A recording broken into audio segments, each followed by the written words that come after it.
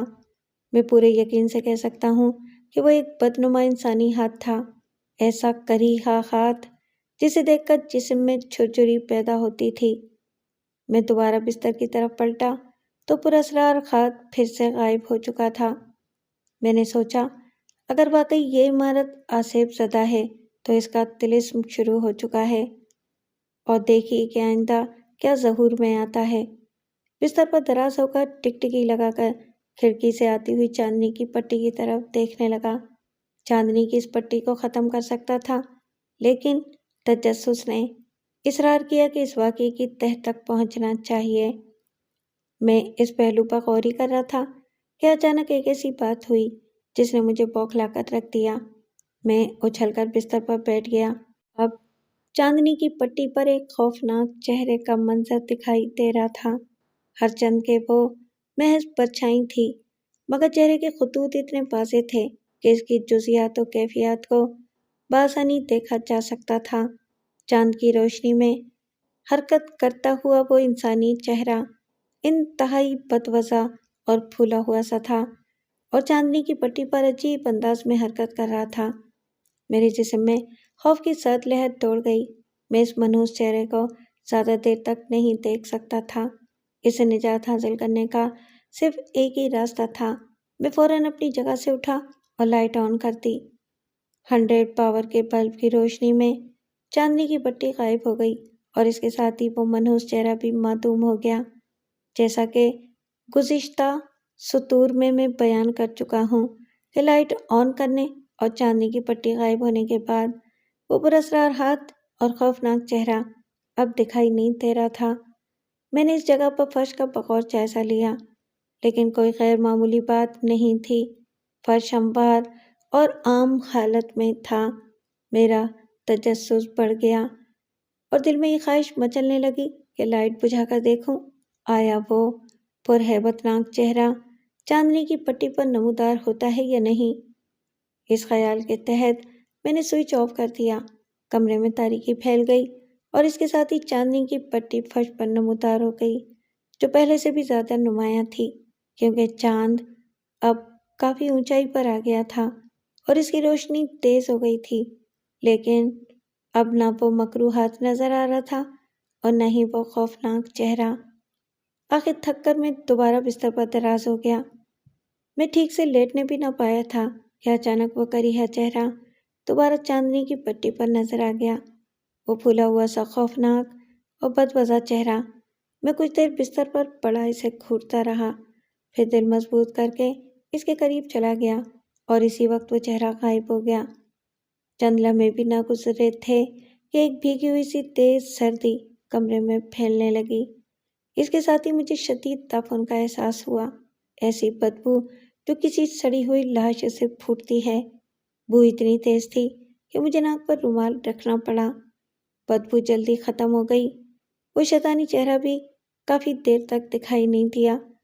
میں چاہتا تو کھڑکی بند کر کے اس سے نجات حاصل کر سکتا تھا یا بتی جلتی رہنے دیتا، لیکن تجسس اور درپردہ راز جاننے کی خواہش میں بڑی عجیبی ہے جو خوف کو بھی خاطر میں نہیں لاتی۔ چنانچہ میں خوف زدہ ہونے کے باوجود میرے دل کے کسی گوشے میں یہ آرزو مچل رہی تھی کہ وہ پراسرار ہاتھ کریہا چہرہ ایک بار پھر چاندنی کی پٹی پر نظر آئے، شاید وہ خبیث سایہ۔ میرے دل کا حال جانتا تھا، کیونکہ چاندنی کی پٹی پر رکے ہوئے ظاہر ہونے میں زیادہ دیر نہیں لگی۔ اس مرتبہ وہ اپنی تمام خباثتوں کے ساتھ نمودار ہوا تھا۔ پولیس نے اس جانب کوئی توجہ نہیں دی؟ میں نے پوچھا۔ پولیس نے کئی مرتبہ چھاپے مارے، بوڑھا ملازم بتانے لگا، لیکن بابو صاحب، جس کی ایک جیب میں پیسہ ہوتا ہے اس کی دوسری جیب میں قانون بھی ہوتا ہے۔ بڑی عقل مندی کی بات کہی ہے تم نے، میں نے تائید کی، مگر زمیندار پکڑا کیسے گیا؟ جب ملک میں مارشل لا لگا تو جن لوگوں کی لڑکیاں اغوا کی گئی تھیں انہوں نے رپورٹیں درج کرائیں، لہٰذا ملٹری فوراً حرکت میں آ گئی اور زمیندار کو رگے ہاتھوں گرفتار کر لیا گیا۔ آپ کو تو پتہ ہی ہے کہ فوج کسی کے ساتھ رعایت نہیں کرتی، لہٰذا اس پر مقدمہ چلا اور جرم ثابت ہونے پر موت کی سزا سنا دی گئی۔ سنا ہے زمیندار کی روح اب بھی اس عمارت میں منڈلاتی رہتی ہے؟ میں نے اچانک سوال کر دیا۔ میری بات سن کر اس کے چہرے پر کسی قدر خوف کے آثار پنہاں ہو گئے۔ بات بدل کر بولا، ناشتہ کر لیجیے صاحب، ٹھنڈا ہو رہا ہوگا، مجھے دوپہر کے کھانے کا انتظام بھی کرنا ہے۔ یہ کہہ کر وہ فوراً چلا گیا۔ میں سمجھ گیا کہ یہ بوڑھا اس سلسلے میں کچھ جانتا ضرور ہے۔ بہت ممکن ہے اس نے وہ خوفناک حیولہ بھی دیکھا ہو، کیونکہ جواب دینے کے بجائے وہ فوراً ہی چلا گیا تھا۔ غالباً کوئی خوفناک بات بتا کر وہ مجھے فکر و تردد میں مبتلا نہیں کرنا چاہتا تھا۔ اس پراسرار سائے کے ساتھ آنکھ مچولی میں گزشتہ شب میں صحیح طور پر سو نہیں سکا تھا، چنانچہ پورا دن بے خواب رہا۔ آنکھ کھلی تو دوپہر کے 3 بج رہے تھے۔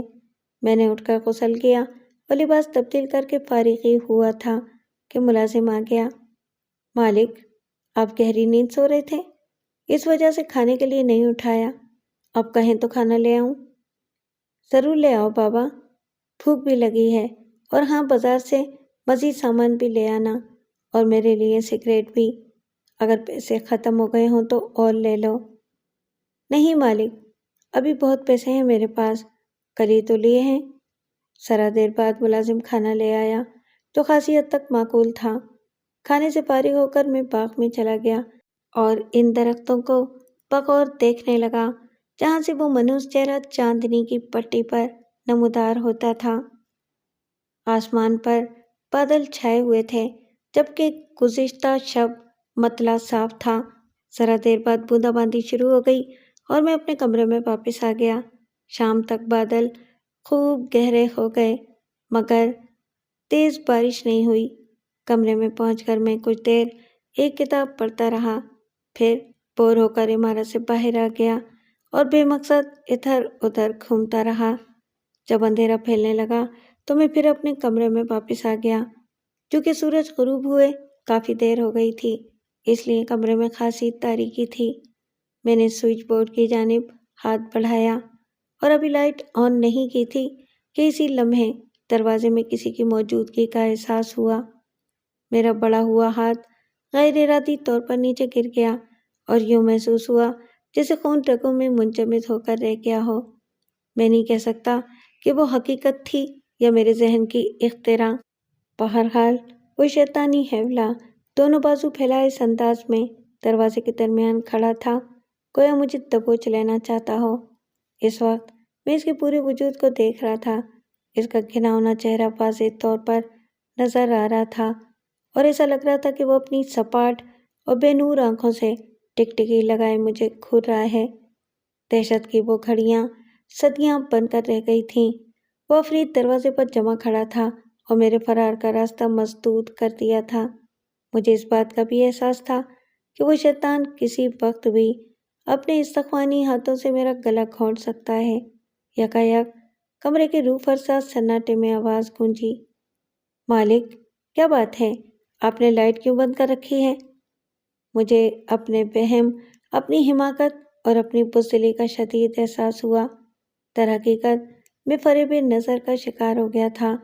میری نظروں کے سامنے کوئی طاغوتی قوت نہیں تھی، وہ بیچارہ بوڑھا ملازم تھا جو کسی ضرورت کے تحت میرے کمرے میں آیا تھا، اور میرے شہزادہ ذہن نے اسے گزشتہ رات والا بدہیت حیولہ سمجھ لیا تھا۔ میں نے سوچا، یہ وہم بھی کتنا قوی اور اثر انگیز ہوتا ہے کہ ذہن پر پردہ سا پڑ جاتا ہے اور کھلی ہوئی آنکھیں بھی صاف دھوکہ کھا جاتی ہیں۔ انسان کچھ اور ہوتا ہے اور نظر کچھ اور آتا ہے۔ لوگ اسی طرح خوفزدہ ہو جاتے ہیں، جسے میں تاریکی میں بوڑھے ملازم کو اپنی جیتی جاگتی آنکھوں سے بدرود سمجھ رہا تھا۔ دراصل جب ذہن کسی چیز کے زیر اثر ہو تو ہر سمت وہی چیز دکھائی دیتی ہے۔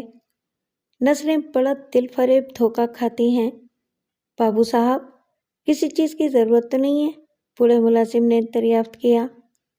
مجھے کسی چیز کی حاجت نہیں ہے، میں نے خشک لہجے میں کہا، کیونکہ اس وقت اس کی آمد ناگوار گزرتی تھی۔ تاریکی میں نمودار ہو کر اس نے خواہ مجھے ڈرا دیا تھا۔ ملازم کے جانے کے بعد میرا ذہن ایک مرتبہ پھر خیالات کی آماج کا بن گیا۔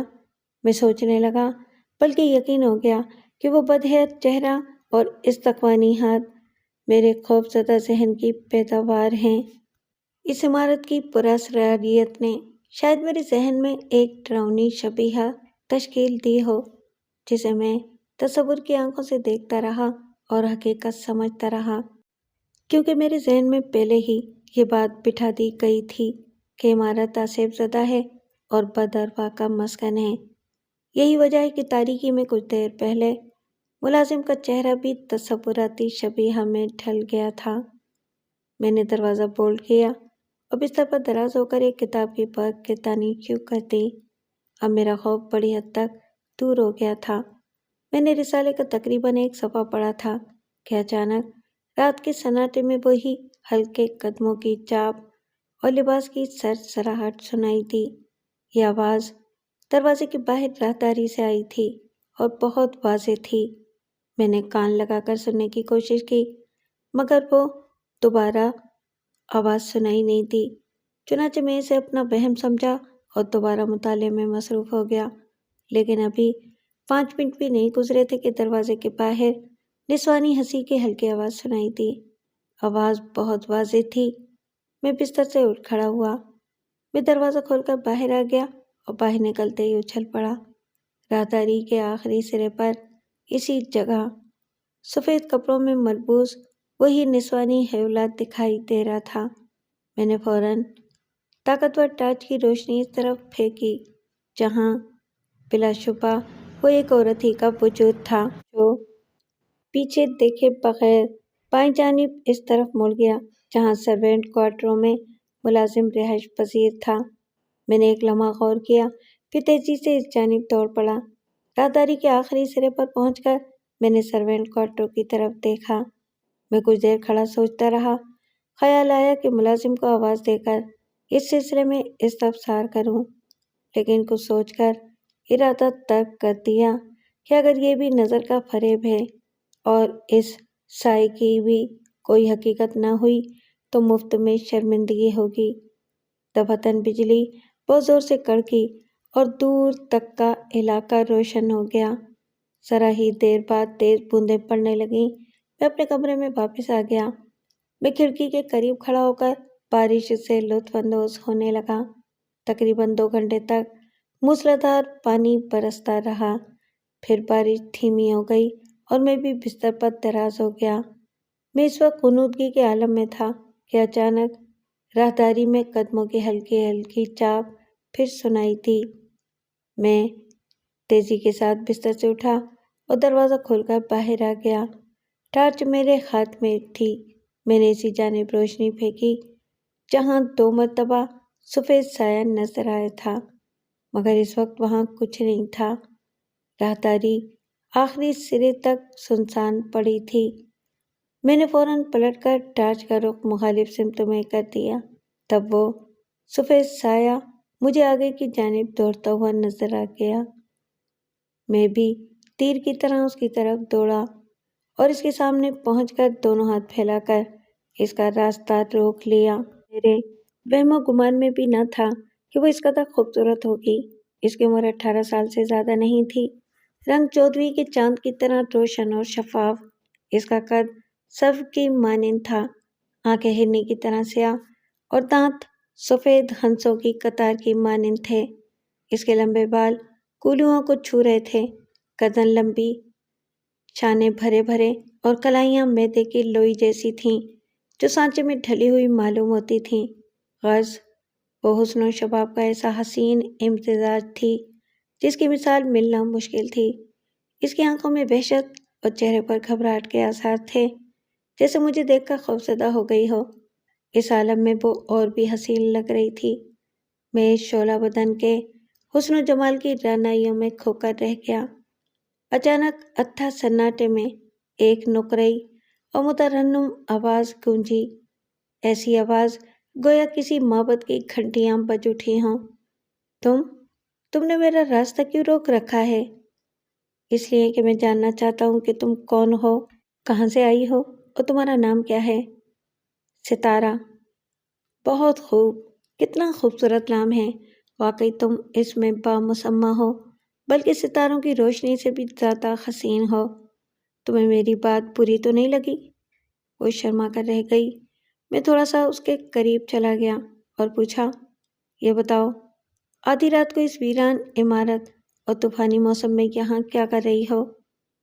12 سال کی طویل مدت میں یہ عمارت میرے لیے ویران نہیں رہی ہے، یہاں کا چپا چپا میرا دیکھا ہوا ہے، مجھے کسی جگہ سے خوف نہیں آتا۔ اس کا مطلب تم 12 برس سے یہاں آتی رہی ہو، مگر رہتی کہاں ہو؟ میں وہاں رہتی ہوں، اس نے مرمری ہاتھ سے سروینٹ کوارٹر کی طرف اشارہ کیا۔ وہاں کہاں؟ میں نے قدرے تعجب سے پوچھا۔ اس کوارٹر میں تو بوڑھا ملازم رہتا ہے، میں اس کی بیٹی ہوں۔ اوہ، میرے سامنے سارا عقدہ کھل گیا۔ لیکن بابا نے تمہارے بارے میں کبھی نہیں بتایا۔ آپ کو یہاں آئے ہوئے ابھی دن ہی کتنے ہوئے ہیں، شاید ایک رات گزری ہے، اس کے علاوہ میرے خیال میں یہ بتانے والی بات بھی نہیں تھی۔ ہاں، شاید تم ٹھیک کہہ رہی ہو، میں ابھی تک اس کے حسن بے مثال کے جلووں میں کھویا ہوا تھا، لیکن بابا کی اگر آنکھ کھل گئی تو آدھی رات کے وقت تمہاری عدم موجودگی سے وہ پریشان نہیں ہوگا؟ میں نے پوچھا۔ بابا کو معلوم ہے میں اکثر رات کے وقت چہل قدمی کرنے نکل جاتی ہوں۔ تم مجھے جانتی ہو؟ میں نے اس کی چھیل جیسی آنکھوں میں جھانکتے ہوئے کہا۔ ہاں، بابا نے بتایا تھا کہ یہ عمارت کسی نے خرید لی ہے اور شاید تم وہی ہو۔ کافی ذہین معلوم ہوتی ہو، میں نے تعریفی انداز میں کہا۔ اور ہاں، میں نے گزشتہ رات بھی تمہارے قدموں کی چاپ سنی تھی اور تمہاری جھلک بھی دیکھی تھی، تم میرے دروازے پر بھی آئی تھی، کیوں ٹھیک ہے؟ دل کا چور پکڑا گیا، وہ شرما گئی اور نظریں جھکا کر اپنی مخروطی انگلیوں سے دوپٹے کے پلو کو مسلنے لگی۔ میں اس کے اور قریب چلا گیا اور محبت پاش نظروں سے اس کی طرف دیکھتے ہوئے کہا، تم نے بتایا نہیں کہ میرے دروازے کے قریب کیوں آئی تھی؟ کوئی خاص بات تو نہیں تھی، اس نے بڑی بڑی پلکیں اٹھا کر مجھے دیکھا۔ پھر بھی میں نے اصرار کیا۔ دراصل میں یہ دیکھنا چاہتی تھی کہ اس عمارت کا نیا مالک کون ہے۔ یہ بات کیوں معلوم کرنا چاہتی تھی؟ اس کی بدحواسی سے میں لطف اندوز ہو رہا تھا۔ یوں ہی، وہ دھیرے سے بولی، یوں ہی کی بھی کوئی وجہ تو ضرور ہوگی۔ وہ خاموش رہی۔ یہ جان کر میری مسرت کی انتہا نہ رہی کہ وہ پریوش میرے بارے میں کچھ جاننے کی خواہش مند تھی۔ اب تو معلوم ہو گیا کہ عمارت کا نیا مالک کون ہے۔ میں نے انگلی کا ہوک بنا کر اس کی تھوڑی اوپر اٹھا دی۔ اس نے برا نہ منایا، نہ مزاحمت کی، اور ہم دونوں ایک دوسرے کی آنکھوں میں ڈوب گئے۔ تم میرے بارے میں جاننا چاہتی تھی، اب تم نے مجھے دیکھ بھی لیا، یہ بتاؤ کہ میں تمہیں کیسا لگا؟ میرا سوال سن کر وہ اور زیادہ شرما گئی، یاقوتی لبوں پر حیا آلود مسکراہٹ پھیل گئی۔ میں نے دوبارہ کہا، تم نے بتایا نہیں۔ اچھے ہیں آپ، بہت اچھے ہیں، یہ کہتے ہوئے وہ شرم سے دوہری ہو گئی۔ اگرچہ میں عورتوں کے معاملے میں بہت شرمیلا واقع ہوا ہوں، یوں بھی وہ پہلی ملاقات تھی، لیکن نہ معلوم مجھ میں اتنی جرأت کہاں سے آ گئی کہ میں نے اس کی شفاف کلائی تھام لی اور التجا آمیز لہجے میں کہا، اگر تمہیں اعتراض نہ ہو اور مجھ پر اعتماد کر سکتی ہو تو میرے کمرے تک چلو، وہاں اطمینان سے کچھ دیر گفتگو ہوگی۔ اس کے چہرے پر شیش و پنج کے آثار نمایاں ہو گئے، جیسے کوئی فیصلہ نہ کر پا رہی ہو۔ اس کی تسلی کی خاطر میں نے کہا، ستارہ، مجھ پر بھروسہ کرو، میں برا آدمی نہیں ہوں، تمہارے بابا کو شکایت کا موقع نہیں دوں گا، مہذب، شریف اور تعلیم یافتہ ہوں اور خواتین کا احترام کرنا جانتا ہوں۔ اس کے چہرے پر رضامندی کے آثار نمایاں ہو گئے۔ میں اسے لے کر اپنے کمرے کی طرف چلنے لگا۔ راستے میں اس نے پوچھا، تم نے تو اپنا نام بتایا ہی نہیں۔ میرا نام آفاق ہے۔ بہت اچھا نام ہے، اس نے تعریف کی۔ دروازے کے قریب پہنچ کر وہ ذرا سی جھجکی، پھر لجائی، شرمائی اور کمرے کے اندر آ گئی۔ میرا ذہن صاف تھا۔ میں نے اسے بستر پر بٹھایا، وہ آہستگی سے ٹک گئی۔ روشنی میں نے اس کا بھرپور جائزہ لیا۔ بلا شبہ وہ حسن و شباب کا بے مثال مرقع تھی۔ ستارہ کی آنکھیں جھکی ہوئی تھیں۔ میں نے شہادت کی انگلی سے اس کی ٹھوڑی کو اوپر اٹھایا اور اس کی آنکھوں میں آنکھیں ڈال دیں۔ وہ مجھے بغیر پل کے جھپکائے دیکھ رہی تھی۔ اب اس کی آنکھیں خمارآلود ہو گئی تھیں، جن میں خود سپردگی کا رنگ نمایاں تھا، جیسے ہاتھ لگاتے ہی بکھر جائے گی۔ میرے خون کی گردش تیز ہو گئی تھی، لیکن میں خود کو سنبھالے ہوئے تھا۔ کیا دیکھ رہے ہو؟ وہ جذبات آگی لہجے میں بولی۔ تمہیں دیکھ رہا ہوں۔ بس؟ ہاں بس۔ تہذیب اس سے زیادہ کی اجازت نہیں دیتی۔ وہ ہوش میں آ گئی۔ میں پہلے ہی ہوش میں تھا۔ وہ معجوب اور شرمائی سی تھی۔ میرے ہاتھوں کی گرفت سے اپنی گداز کلائیاں چھڑا لیں اور پوچھنے لگی، کیا تم مجھ سے محبت کرتے ہو؟ شاید۔ لفظ محبت میں وہ وسعت نہیں ہے جو میرے جذبات کی ترجمانی کر سکے۔ میں تمہیں کچھ دینا چاہتا ہوں۔ کیا؟ دل کا نذرانہ۔ میں بھی دل کا نذرانہ پیش کرتی ہوں اور زندگی بھر ساتھ نبھانے کی قسم۔ اب میں چلوں گی۔ کل آؤ گی؟ کیوں نہیں؟ تم سے ملے بغیر مجھے قرار نہیں آئے گا۔ کس وقت آؤ گی؟ اسی وقت، مگر ایک شرط پر۔ کون سی شرط؟ تم بابا سے اس ملاقات کا ذکر نہیں کرو گے، اسے یہ بھی نہیں بتاؤ گے کہ مجھے دیکھ چکے ہو یا میری موجودگی سے باخبر ہو۔ میں وعدہ کرتا ہوں، تمہارے بابا سے ایسی کوئی بات نہیں کروں گا۔ وہ چلی گئی اور میں اپنے دل پر اس کے قدموں کی چاپ محسوس کرنے لگا۔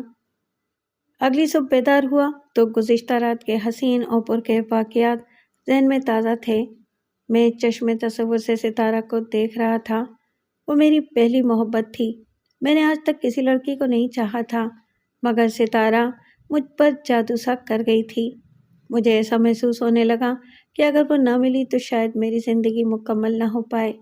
میں نے اسے اپنانے کا وعدہ کر لیا تھا اور وہ بھی زندگی بھر ساتھ نبھانے کا وعدہ کر گئی تھی۔ ابھی میں بستر پر ہی تھا کہ بابا میرے کمرے میں داخل ہوا۔ اسے دیکھ کر میں کچھ پریشان سا ہو گیا۔ میں نہیں کہہ سکتا کہ وہ میرے دل کا چور تھا، حقیقت تھی۔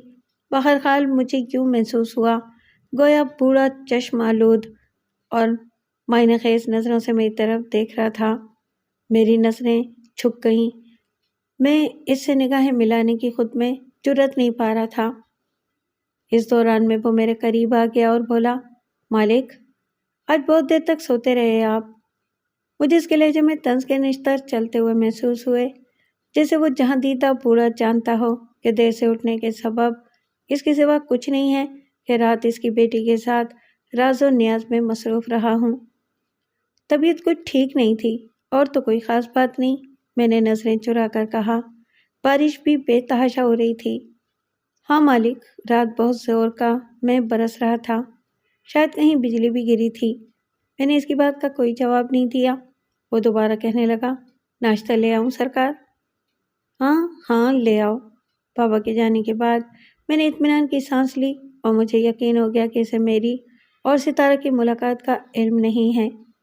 غرض یہ کہ ناشتے وغیرہ سے فارغ ہو کر میں باغ میں ٹہلنے نکل گیا۔ سرونٹ کوارٹر کے بھی کئی چکر لگائے، لیکن ستارہ کا دیدار نہ ہو سکا۔ دن نہایت بے چینی کے عالم میں کٹا۔ گھڑی کی سوئیاں 12 پر پہنچی تو یوں لگا جیسے 12 برس بیت گئے ہوں۔ اسی وقت درختوں کے عقب سے چاند نمودار ہوا اور آہستہ آہستہ باغ میں پھیلی ہوئی تاریکی کا طلسم ٹوٹنے لگا۔ چاند کو دیکھ کر دفعتاً مجھے اس مکروہ چہرے کا خیال آ گیا جو کھڑکی کے راستے چاندنی کی پٹی پر متحرک نظر آتا تھا اور مجھے خوفزدہ کرتا رہتا تھا۔ گو کہ کھڑکی تازہ ہوا کی غرض سے کھلی ہوئی تھی، لیکن میں نے لائٹ بھی آن کر کے رکھی ہوئی تھی، اس لیے فرش پر چاندنی کی پٹی کے نمودار ہونے کا سوال ہی نہیں ہوتا تھا۔ جی میں آئی کہ لائٹ آف کر کے دیکھوں کہ آیا آج بھی وہ خوفناک شبیہہ نظر آتی ہے یا محض میرے وہم کا کرشمہ تھا۔ میں نے سوچا جہنم میں جائے وہ خبیث چہرہ، مجھے ستارہ کا انتظار تھا۔ وقت بہت آہستہ آہستہ سرک رہا تھا۔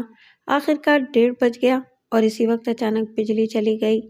اندھیرے میں کمرے کے فرش پر چاندنی کی پٹی نمایاں نظر آ رہی تھی، لیکن وہ شیطانی شبیہہ وہاں نہیں تھی۔ میں نے اطمینان کا سانس لیا اور اپنی محبوبہ کی تلاش میں دروازے کی طرف چل دیا، کیونکہ تقریباً اسی وقت کل اس سے ملاقات ہوئی تھی۔ دروازے تک پہنچنے کے لیے مجھے چاندنی کی اسی پٹی کو عبور کرنا تھا، اور جو ہی میں اس جگہ پہنچا، یکلخت وہ مسخ شدہ چہرہ چاندنی کی پٹی پر نمودار ہو گیا۔ میں تیزی سے پیچھے ہٹ گیا۔ مجھے ایسا لگا تھا گویا وہ میری ٹانگوں سے چمٹ جائے گا اور فرش پر گرا کر مجھ پر سوار ہو جائے گا، میری ہڈیوں کا سرما بنا دے گا۔ وہ ہیبت ناک چہرہ آگے پیچھے دائیں بائیں مسلسل حرکت کر رہا تھا، جیسے رقص کر رہا ہو اور مجھے دہشت زدہ کرنے کی کوشش میں مصروف ہو۔ بلا شبہ اس وقت مجھ پر خوف طاری ہو گیا تھا، مگر خوف کی وہ کیفیت نہیں تھی جو گزشتہ رات تھی۔ غالباً اس کی وجہ یہ تھی کہ میں اسے دیکھنے کا عادی ہو گیا تھا۔ ایک بڑی مشکل یہ تھی کہ میں اس کا کچھ بگاڑ نہیں سکتا تھا، کیونکہ وہ ایک مادی چیز نہیں تھی، محض ایک سایہ تھا۔ مجھے اس بات کا بھی یقین ہو گیا کہ یہ میرا وہم ہرگز نہیں ہے، کوئی طاغوتی قوت مجھے اپنے دام میں پھانسنا چاہتی ہے۔ کیوں؟ کس لیے؟ یہ میں نہیں جانتا تھا، اس کا میرے پاس کوئی جواب نہیں تھا۔ یکایک کمرے کا دروازہ کھلا اور ستارہ پھولوں سے لدی ہوئی شاخ کی طرح لہراتی بل کھاتی والہانہ انداز میں اندر داخل ہوئی۔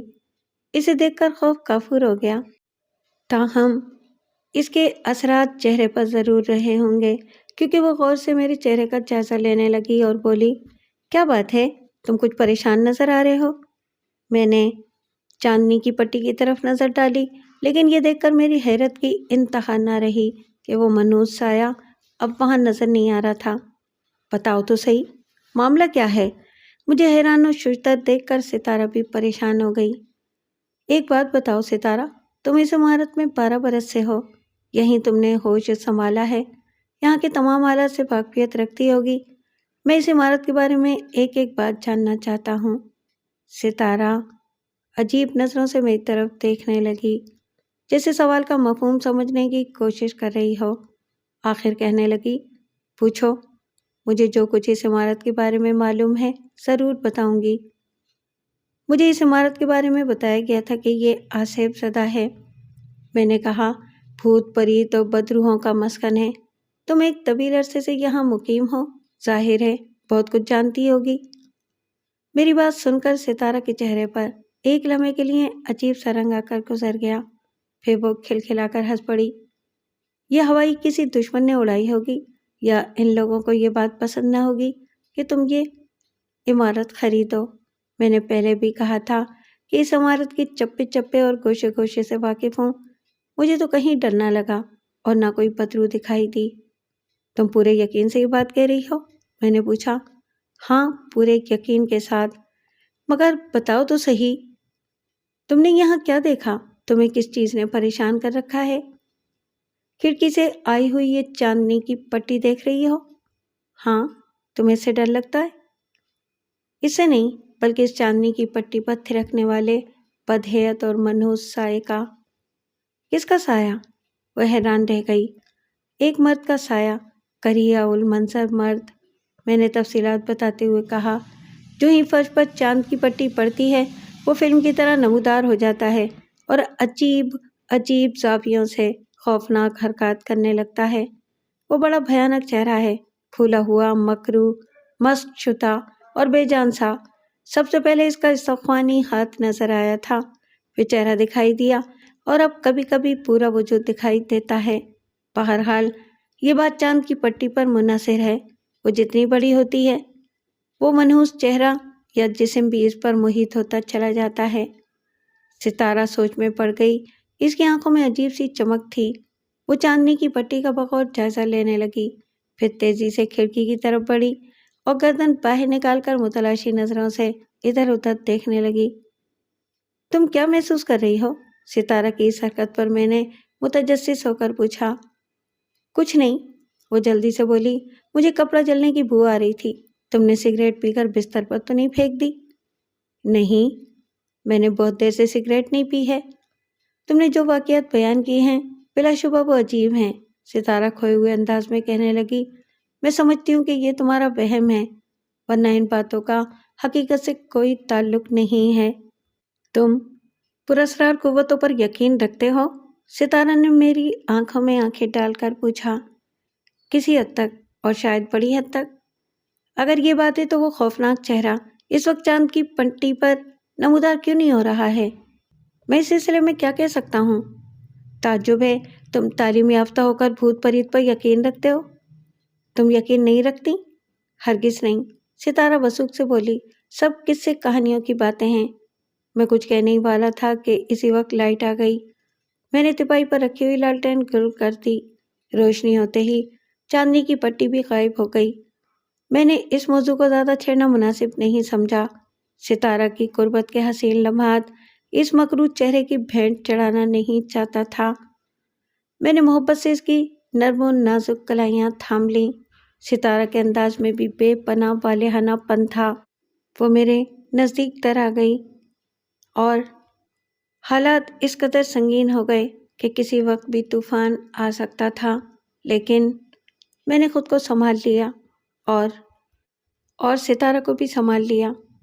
سنو ستارہ، میں نے اس کی توجہ دوسری جانب مبذول کرانے کی کوشش کی۔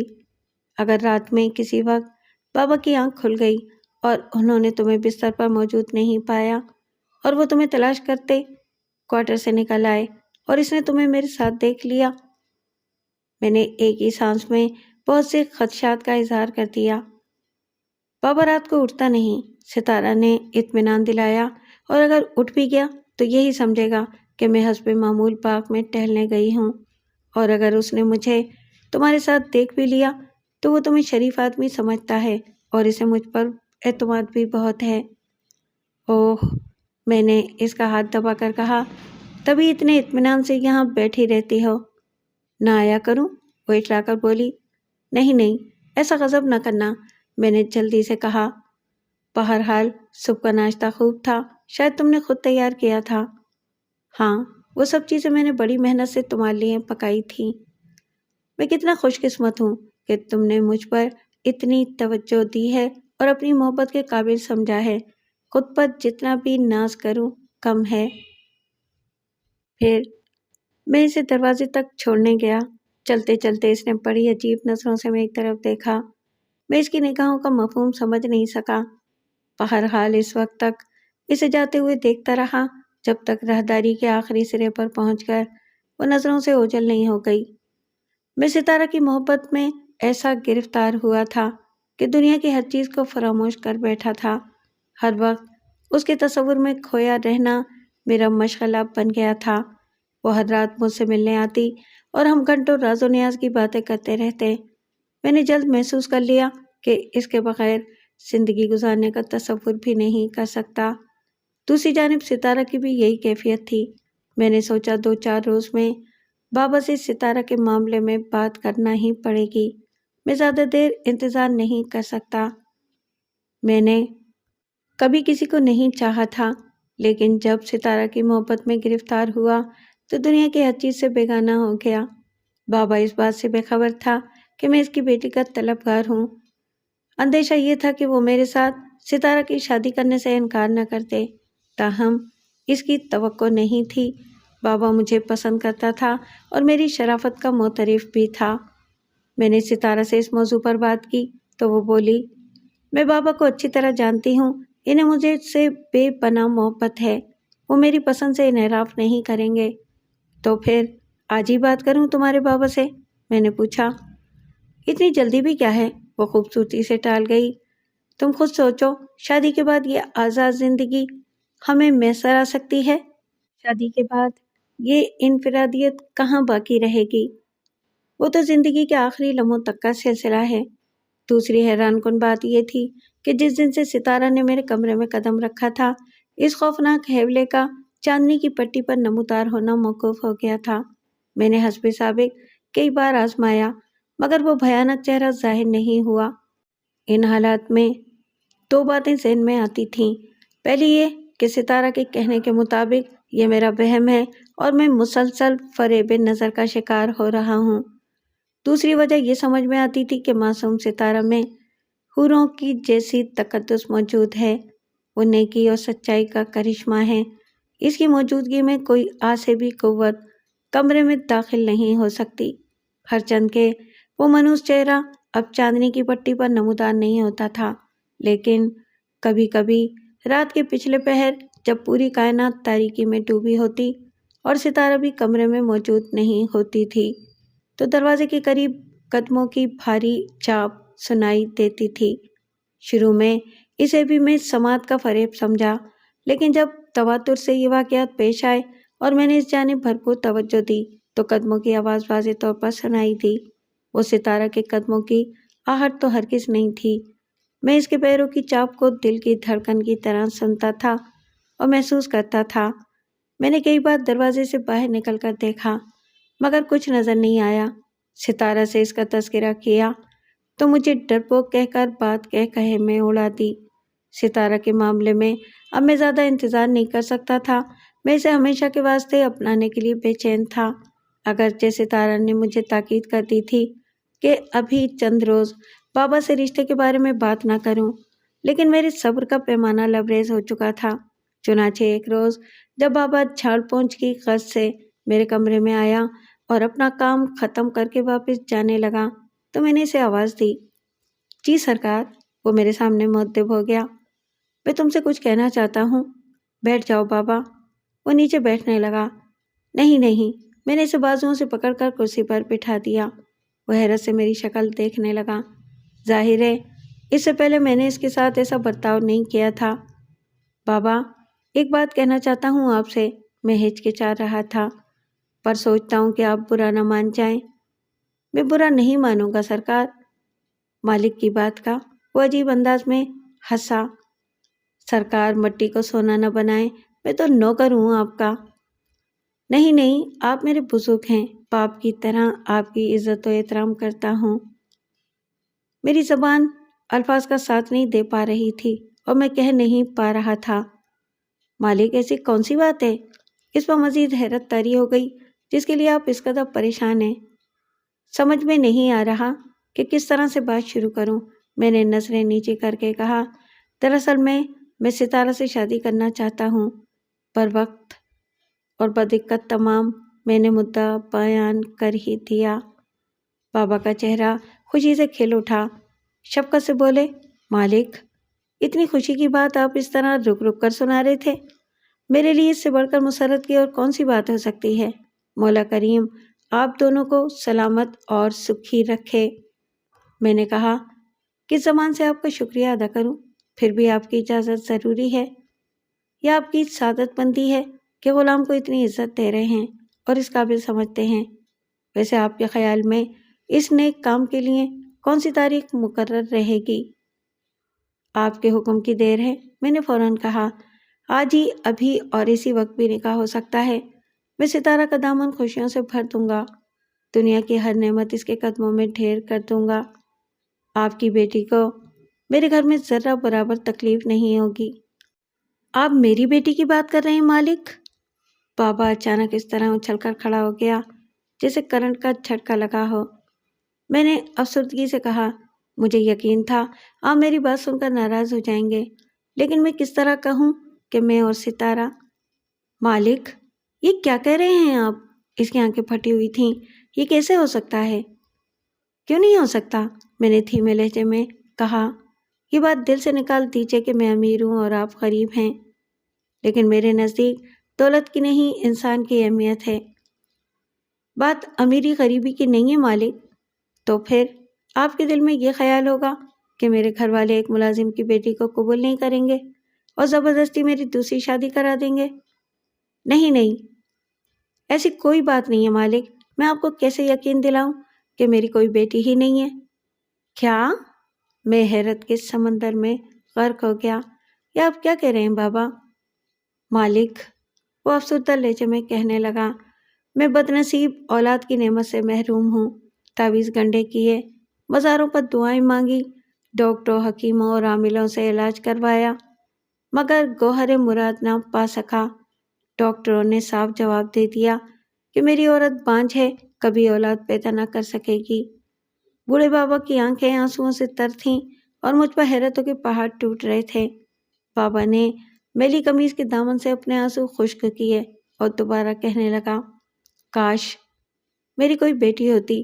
شاید آپ نے خواب دیکھا ہے۔ یہ خواب بھی بڑے عجیب ہوتے ہیں، بعض اوقات ان پر حقیقت کا گمان ہوتا ہے۔ میں خواب کی باتیں نہیں کر رہا ہوں بابا، حقیقت بیان کر رہا ہوں، 100% حقیقت۔ میں حیران ہوں کہ اگر ستارہ آپ کی بیٹی نہیں ہے تو وہ کون ہے، کہاں سے آتی ہے اور کہاں چلی جاتی ہے؟ ستارہ؟ بابا کے منہ سے خوفناک آواز نکلی۔ وہ یہ نام سن کر چونک پڑا تھا اور چہرے پر دہشت کے آثار نمایاں ہو گئے تھے۔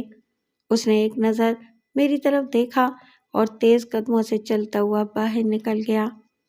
میں سکتے کے عالم میں اپنی جگہ گمسم بیٹھا رہ گیا۔ اس کی بات سن کر میری عقل چوپٹ ہو گئی تھی۔ اس نے ستارہ کو اپنی بیٹی ماننے سے انکار کر دیا تھا، بلکہ اولاد سے محرومی اور اپنی بد نصیبی کا قصہ لے کر بیٹھ گیا تھا۔ حقیقت تو یہ ہے کہ اس نے جو انکشاف کیا تھا، میری نظر میں وہ اس سے زیادہ حیرت ناک تھا کہ اگر سورج مغرب کے بجائے مشرق کی جانب سفر شروع کر دیتا۔ ستارہ کا نام سن کر بابا کی جو حالت ہوئی تھی، اس نے بھی مجھے حیرت میں ڈال دیا تھا۔ واقعہ یہ ہے کہ ستارہ میرے لیے چیستان بن گئی تھی۔ میں دن بھر عجیب و غریب حالت پر غور کرتا رہا، مگر کسی نتیجے پر پہنچ نہ سکا۔ اس کی شخصیت معمہ بن گئی تھی۔ اب رات ہونے اور ستارہ کی آمد کا مجھے شدت سے انتظار تھا۔ وہی اس رات سے پردہ اٹھا سکتی تھی، لیکن وقت تھا کہ کاٹے نہیں کٹ رہا تھا۔ پوری رات میری آنکھوں میں کٹ گئی۔ صبح کا اجالا پھیل گیا، مگر ستارہ نہیں آئی۔ شب ہجراں میرے لیے عذاب حشر سے کم نہیں تھی۔ ایک ہی رات کی جدائی نے میری حالت ابتر کر دی۔ اس دن مجھے شدت سے احساس ہوا کہ میں ستارہ کو کتنا چاہتا ہوں، اور یہ کہ میں اس کے بغیر زندہ نہیں رہ سکتا۔ اب مجھے اس بات کی پرواہ نہیں تھی کہ ستارہ بابا کی بیٹی ہے یا نہیں، وہ کون ہے، اس کی اصل حقیقت کیا ہے، مجھے اس سے بھی غرض نہیں تھی۔ میں صرف یہ جانتا تھا کہ وہ میری محبت ہے اور میں اسے دل کی گہرائیوں سے چاہتا ہوں۔ قدموں کی آہٹ پر میں نے چونک کر دروازے کی طرف دیکھا۔ بابا لاٹھی ٹیکتا ہوا اندر داخل ہو رہا تھا۔ اس نے دروازے کے قریب رک کر کمر سیدھی کی اور وہیں سے بولا، سلام مالک۔ آؤ بابا۔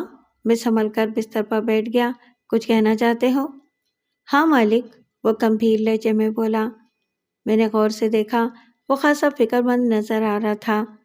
اس نے گہری سانس لی اور اپنی بوڑھی آواز میں ٹھہر ٹھہر کر کہنے لگا، بدقسمتی سے یہ عمارت ہمیشہ ہی سے بری اور برائی کا مرکز بنی رہی ہے۔ ویسے بھی یہ دولت مندوں کا عشرت قدا تھی، اس لیے بستی سے ہٹ کر تعمیر کرائی گئی۔ زمیندار کا واقعہ تو آپ کو معلوم ہی ہے، لیکن اس عمارت سے ایک اور ہولناک داستان بھی منسوب ہے۔ میں نے اس خیال سے یہ بات پوشیدہ رکھی کہ آپ نے بہت بڑی رقم خرچ کر کے یہ عمارت خریدی ہے۔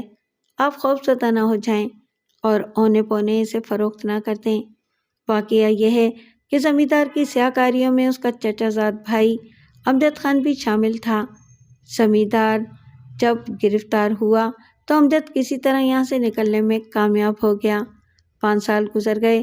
ایک رات جب موسلا دھار بارش ہو رہی تھی، ہواؤں کے جھکڑ چل رہے تھے کہ آدھی رات کے قریب سرونٹ کوارٹرز کے دروازے پر تیز دستک کی آواز ابھری۔ میں ہڑبڑا کر اٹھ بیٹھا اور کڑکدار آواز میں پوچھا، کون ہے؟ دروازہ کھولو۔ جواب ملا، میں مسافر ہوں، طوفان میں گر گیا ہوں، رات بسر کرنا چاہتا ہوں۔ مجھے ترس آ گیا۔ میں نے دروازہ کھول دیا، لیکن دوسرے لمحے چونک پڑا۔ دروازے پر جو شخص کھڑا تھا اس نے ڈھاٹا باندھ رکھا تھا۔ اس کے ہاتھ میں پستول تھا جس کا رخ میری جانب تھا۔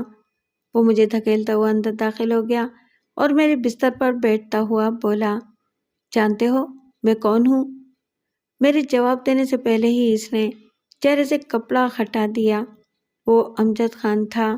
مجھے دھمکی دیتے ہوئے بولا، خبردار جو کسی سے میری موجودگی کا ذکر کیا ہو، اب میں اس عمارت میں رہوں گا۔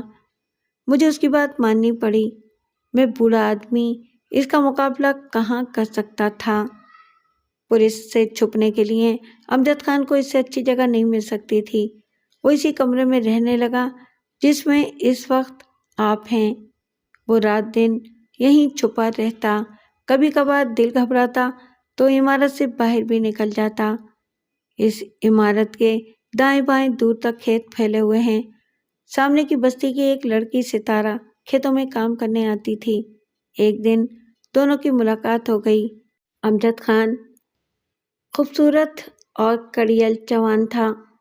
ستارہ اسے دل دے بیٹھی اور سچی محبت کرنے لگی۔ امجد خان حوث کا بندہ تھا۔ وہ پاکیزہ محبت کو کہاں سمجھتا تھا۔ اس کی نیت میں کھوٹ تھا۔ اس نے بھی جھوٹی محبت جتانا شروع کر دی۔ اس کے بعد ستارہ روز اس سے ملنے عمارت میں آنے لگی اور وہ جنون کی حد تک امجد خان کو چاہتی تھی۔ میں نے ایک بار اسے سمجھانے کی کوشش بھی کی مگر محبت اندھی ہوتی ہے۔ یوں بھی امجد خان نے اس سے شادی کا وعدہ کیا تھا۔ وہ مکار آدمی تھا۔ اس نے ستارہ کو محبت کے ایسے سبز باغ دکھائے کہ وہ اپنا سب کچھ اس کے حوالے کر بیٹھی اور بذات امجد خان اس کو دھوکہ دیتا رہا۔ ستارہ جب شادی کے لیے اصرار کرتی تو وہ خوبصورتی سے ٹال جاتا۔ نتیجہ یہ نکلا کہ ستارہ ماں بننے والی ہو گئی۔ یہ صورتحال اس کے لیے کافی خطرناک تھی۔ اس نے گھبرا کر امجد خان سے ذکر کیا تو وہ صاف مکر گیا اور ستارہ پر آوارگی و بدچلنے کا الزام لگا دیا اور کہنے لگا کہ اس کے پیٹ میں رینگنے والا وجود کسی کا بھی ہو سکتا ہے، اس کا نہیں۔ ستارہ روئی، گڑ گڑائی، اس کے قدموں میں گر گئی، منت خوشامد کی، اپنی عزت کا واسطہ دیا مگر امجد خان ٹس سے مس نہ ہوا۔ آخر ستارہ دل برداشتہ ہو کر گھر لوٹ گئی۔ اب وہ زخمی ناگن کی طرح تھی۔ عورت جب کسی کو چاہتی ہے تو ٹوٹ کر چاہتی ہے اور جب نفرت کرتی ہے تو مجسم انتقام بن جاتی ہے اور اس آگ میں سب کچھ بھسم کر دیتی ہے۔ وہ بھی امجد خان کو سسکا سسکا کا مارنا چاہتی تھی۔ اس کا پورا وجود انتقام کی آگ میں جل رہا تھا، لہٰذا اس نے تعلقات برقرار رکھے اور ایک رات اسی کمرے میں جبکہ امجد خان نشے میں دھت تھا، ستارہ نے خنجر اس کے سینے میں اتار دیا۔ اس نے اسی پر اکتفا نہیں کیا، جوش انتقام میں امجد خان کی تڑپتے ہوئے جسم اور چہرے پر تیزاب ڈال دیا جس سے اس کا چہرہ مسخ ہو کر رہ گیا۔ اس کی آنکھیں پھوٹ گئی تھیں۔ وہ کرب و اذیت سے تڑپ رہا تھا، چیخ رہا تھا مگر ستارہ پر انتقام کا جنون طاری تھا۔ وہ دیوانہ وار امجد خان کے تڑپتے ہوئے جسم پر خنجر کے وار کر رہی تھی۔ وہ خود بھی خون میں نہا گئی تھی۔ پھر اس نے خنجر پھینک دیا اور امجد خان کے جسم پر اچھلنے کودنے لگی۔ وہ ہذیانی انداز میں قہقہے لگا رہی تھی، کبھی اس کے تڑپتے ہوئے جسم کے گرد رقص کرنے لگتی اور اس کے جسم پر چڑھ کر اچھلنے کودنے لگتی۔ اس کے منہ سے بے تحاشا قہقہے ابل رہے تھے جیسے وہ اپنا دماغی توازن کھو بیٹھی ہو۔ بابا، آپ نے ستارہ کو ایسا کرنے سے روکا نہیں؟ میں نے پوچھا۔ میں اس وقت کچھ نہیں کر سکتا تھا۔ وہ زخمی ناگن کی طرح تھی، اس پر دیوانگی طاری تھی۔ یوں بھی امجد خان جیسے بدکار کا یہی انجام ہونا چاہیے تھا۔ وہ خود بے شمار معصوم لڑکیوں کی عصمت کا قاتل تھا، بلکہ ایک کو راز افشا کرنے کے ڈر سے حقیقی معنوں میں قتل بھی کر چکا تھا۔ پھر ستارہ کا کیا بنا؟ میں نے پوچھا۔ میری بات ابھی پوری نہیں ہوئی، بابا کہنے لگا۔ ستارہ امجد خان کے تڑپتے ہوئے جسم کو گھسیٹتی ہوئی باغ میں لے گئی جہاں آخری گوشے میں اندھا کنواں موجود ہے۔ اس نے امجد خان کی لاش کو کنویں میں پھینک دیا۔ ستارہ کہاں چلی گئی؟ میں نے بے صبری سے پوچھا۔ میں خود حیران ہوں کہ اچانک ستارہ کہاں چلی گئی، بابا کہنے لگا۔ غالباً میری پلک کی جھپکی ہوگی جو وہ اچانک نظروں سے اوجھل ہو گئی۔ بہرحال میں یہی کہہ سکتا ہوں کہ جوش کے عالم میں وہ خود بھی کنویں کے اندر گر گئی ہوگی، یا امجد خان کے جسم کا کوئی حصہ اس کے بدن سے الجھ گیا ہو اور ستارہ کنویں میں جا پڑی ہو، یا امجد خان کو اس وقت کچھ ہوش ہو اور اس نے ستارہ کو بھی اپنے ساتھ کنویں میں گھسیٹ لیا ہو۔ میں نے کہا، بابا، یہ بھی تو ہو سکتا ہے کہ ستارہ کو جینے کی خواہش نہ رہی ہو اور اس نے اپنی زندگی ختم کرنے کے لیے دانستہ کنویں میں چھلانگ لگا دی ہو۔ ہاں مالک، بابا نے افسردہ لہجے میں کہا۔ ستارہ کے پاس جینے کے لیے رہ بھی کیا گیا تھا؟ مجھے بہرحال یقین ہے کہ وہ کنویں ہی میں گری تھی۔ اس کے بعد ہی سے یہ عمارت آصف سے دم مشہور ہو گئی۔ میں نے خود ستارہ اور امجد خان کی روحوں کو بھٹکتے دیکھا ہے۔ وہ اسی عمارت پر منڈلاتی رہتی ہیں اور جب ان کا ٹکراؤ ہوتا ہے تو جیسے طوفان آ جاتا ہے۔ مرنے کے بعد بھی ان کی روحیں ایک دوسرے سے انتقام لے رہی ہیں، مگر ستارہ کی روح بہت ظالم و بے رحم ہے۔ یقیناً اس پر شیطانی قوتیں اثر انداز ہو گئی ہیں۔ شاید وہ اپنی زندگی کے تلخ تجربے کی بنیاد پر مردوں سے انتقام لے رہی ہے۔ عمارت کے قریب سے اگر کوئی نوجوان مرد گزرتا ہے تو وہ اپنے حسن کے جال میں پھانس کر عمارت میں لے آتی ہے، محبت کا ناٹک رچاتی ہے اور پھر اس کا خون پی جاتی ہے۔ میں نے کئی لاشیں باغ میں ادھر ادھر پڑی ہوئی دیکھی ہیں۔ وہ بالکل سفید ہوتی ہیں، جیسے خون کا ایک ایک قطرہ نچوڑ لیا گیا ہو۔ ستارہ کی روح بلا شبہ خواہاں شام بن گئی ہے۔ ان حالات میں میرا مشورہ تو یہی ہے مالک کہ آپ ستارہ کے فریب میں نہ آئیں۔ وہ انسان ہرگز نہیں ہے، خدا نخواستہ آپ کو نقصان بھی پہنچا سکتی ہے۔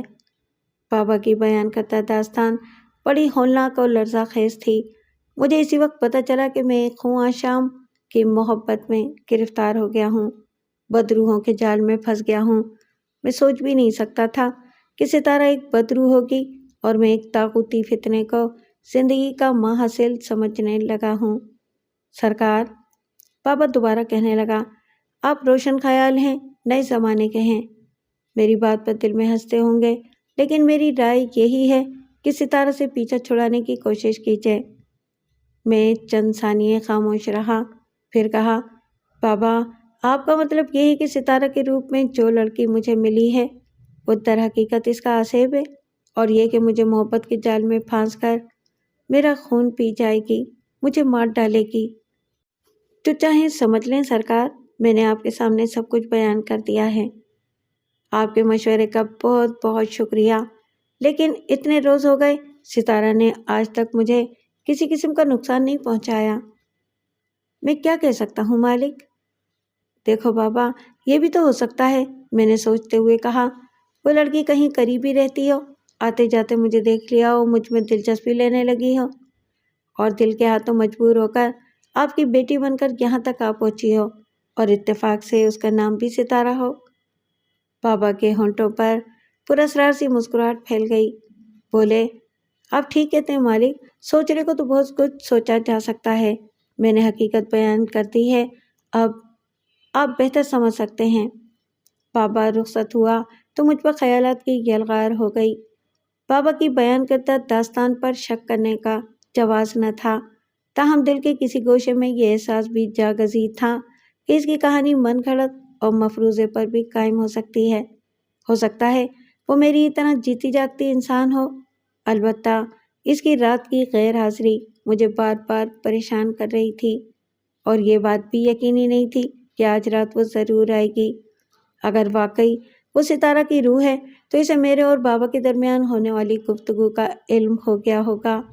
اگرچہ بابا نے ستارہ کی داستان کو بڑے خوفناک انداز میں پیش کیا تھا، لیکن میں نے تمام خوف و خطرات کو بالائے طاق رکھتے ہوئے اس کا انتظار کرنے اور اس سے ملنے کا فیصلہ کر لیا۔ دراصل یہ بات میرے حلق سے اتر نہیں رہی تھی کہ ستارہ جیسی نازک اندام اور حسین و جمیل لڑکی بدروح ہو سکتی ہے۔ رات کا 1 بج چکا تھا، وقت یوں گزر رہا تھا جیسے ہچکیاں لے کر آگے بڑھ رہا ہو، ہر طرف سناٹا تھا، سکوت تھا۔ میری آنکھیں دروازے پر لگے لگے پتھرا گئی تھیں، مگر ستارہ ابھی تک نہیں آئی تھی۔ مجھے اس بات کی ذرہ برابر پرواہ نہیں تھی کہ وہ بدروح ہو سکتی ہے۔ خوں آج شام ہے اور میرا لہو پی جائے گی، میں تو اسے ایک نظر دیکھنے کا متمنی تھا۔ وہ محبت جو چند گھنٹے قبل خوف کی نظر ہو گئی تھی، اپنی تمام حشر سامانیوں کے ساتھ میرے دل کے گوشوں میں پھر کروٹیں لے رہی تھی۔ طویل انتظار نے مجھے تھکا دیا تھا۔ میں بستر سے اٹھ کر میز کی طرف گیا اور گلاس میں پانی ڈال کر انڈیلنے لگا۔ اس وقت دروازے کی جانب میری پشت تھی اور اسی لمحے مجھے اپنے عقب میں کپڑوں کی سرسراہٹ محسوس ہوئی۔ میں نے پلٹ کر دیکھا، ستارہ کا حسین سراپا میری نظروں کے سامنے تھا۔ میں نے والہانہ انداز میں اس کا خیر مقدم کیا۔ ستارہ خاموش اور بجھی بجھی سی تھی۔ بہرحال اسے قریب پا کر میرے انگ انگ میں مسرت کی لہر دوڑ گئی۔ فرتے جذبات سے میں نے اس کی پیشانی چوم لی، پھر اسے بتانے لگا کہ میں کتنا بے چین تھا۔ اتنی حیرت سے مجھے کیوں دیکھ رہے ہو؟ ستارہ کے جھیپے ہوئے ہونٹوں پر دھیمی مسکراہٹ ابھری۔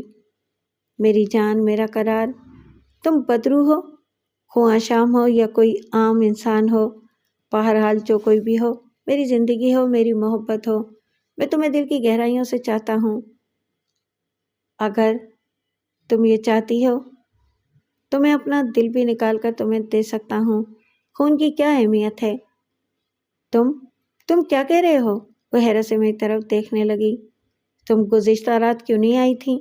میں نے شکایت آمیز لہجے میں کہا۔ تم نے بابا کے سامنے شادی کا ذکر چھیڑ کر اچھا نہیں کیا، ستارہ کہنے لگی۔ کل رات اس نے مجھے کمرے میں بند کر دیا تھا، آج بھی بڑی مشکل سے آئی ہوں۔ تم بابا کی بات کر رہی ہو؟ مجھ پر حیرت کا شدید دورہ پڑا۔ ہاں، وہ اداس لہجے میں کہنے لگی۔ بابا نے سختی سے تاکید کر دی ہے کہ آئندہ نئی مالک سے ہرگز نہ ملوں۔ میرے انکار پر اس نے مجھے خوب ڈانٹا اور 2-3 تھپڑ بھی لگائے۔ مگر الفاظ میری زبان سے ادا نہیں ہو رہے تھے۔ بابا کہتا ہے کہ میری تو کوئی بیٹی ہی نہیں ہے، اس کے یہاں اولادی نہیں ہوئی۔ اسے یہی کہنا چاہیے تھا۔ ستارہ کی آنکھیں بھیگ گئیں۔ بابا مجھے تم سے دور رکھنا چاہتا ہے، وہ میری شادی ہرگز تم سے نہیں کرے گا۔ لیکن کیوں ستارہ؟ آخر اس کی کوئی وجہ تو ہوگی۔ بہت بڑی وجہ ہے، ستارہ غمگین لہجے میں بولی۔ بابا کے دل پر لگا زخم ابھی مندمل نہیں ہوا۔ وہ شہری لوگوں سے سخت نفرت کرتا ہے۔ شہری لوگوں سے نفرت کرتا ہے؟ مگر کیوں؟ میں بتاتی ہوں تمہیں، وہ گہری سانس لے کر بولی۔ شاید تمہیں یہ نہیں معلوم کہ میری ایک بڑی بہن بھی تھی۔ یہ چند سال پہلے کی بات ہے، جب ایک طوفانی رات کو ایک نوجوان نے ہمارے یہاں پناہ لی۔ وہ بڑا آدمی تھا، اس کی کار خراب ہو گئی تھی، شاید کسی سیٹ کا بیٹا تھا۔ اسے یہ قیام بہت پسند آیا، لہٰذا اس نے بابا سے یہاں چند روز ٹھہرنے کی اجازت لے لی۔ بابا بھی اس کی شخصیت اور امارت سے مرعوب ہو گیا تھا، اس لیے خوب خاطر تواضع کی۔ میری بڑی بہن بھی اس سے متاثر ہو گئی، محبت کا جواب محبت سے دینے لگی۔ دونوں چند ہی روز میں ایک دوسرے کے بہت قریب ہو گئے۔ اس نے میری بہن سے شادی کا وعدہ بھی کیا اور اسی وعدے کی آڑ میں وہ سب کچھ ہو گیا جو ہونا نہیں چاہیے تھا۔ 1 ہفتے بعد وہ نوجوان چلا گیا اور پھر کبھی واپس نہیں آیا۔ بہن نے رو رو کر برا حال کر لیا۔ چند ماہ اسی طرح گزر گئے، تب اسے ایک بھیانک حقیقت کا علم ہوا کہ وہ اس کے بچے کی ماں بننے والی ہے۔ بابا اور دنیا کے خوف سے گھبرا کر اس نے اندھے کنویں میں کود کر خودکشی کر لی۔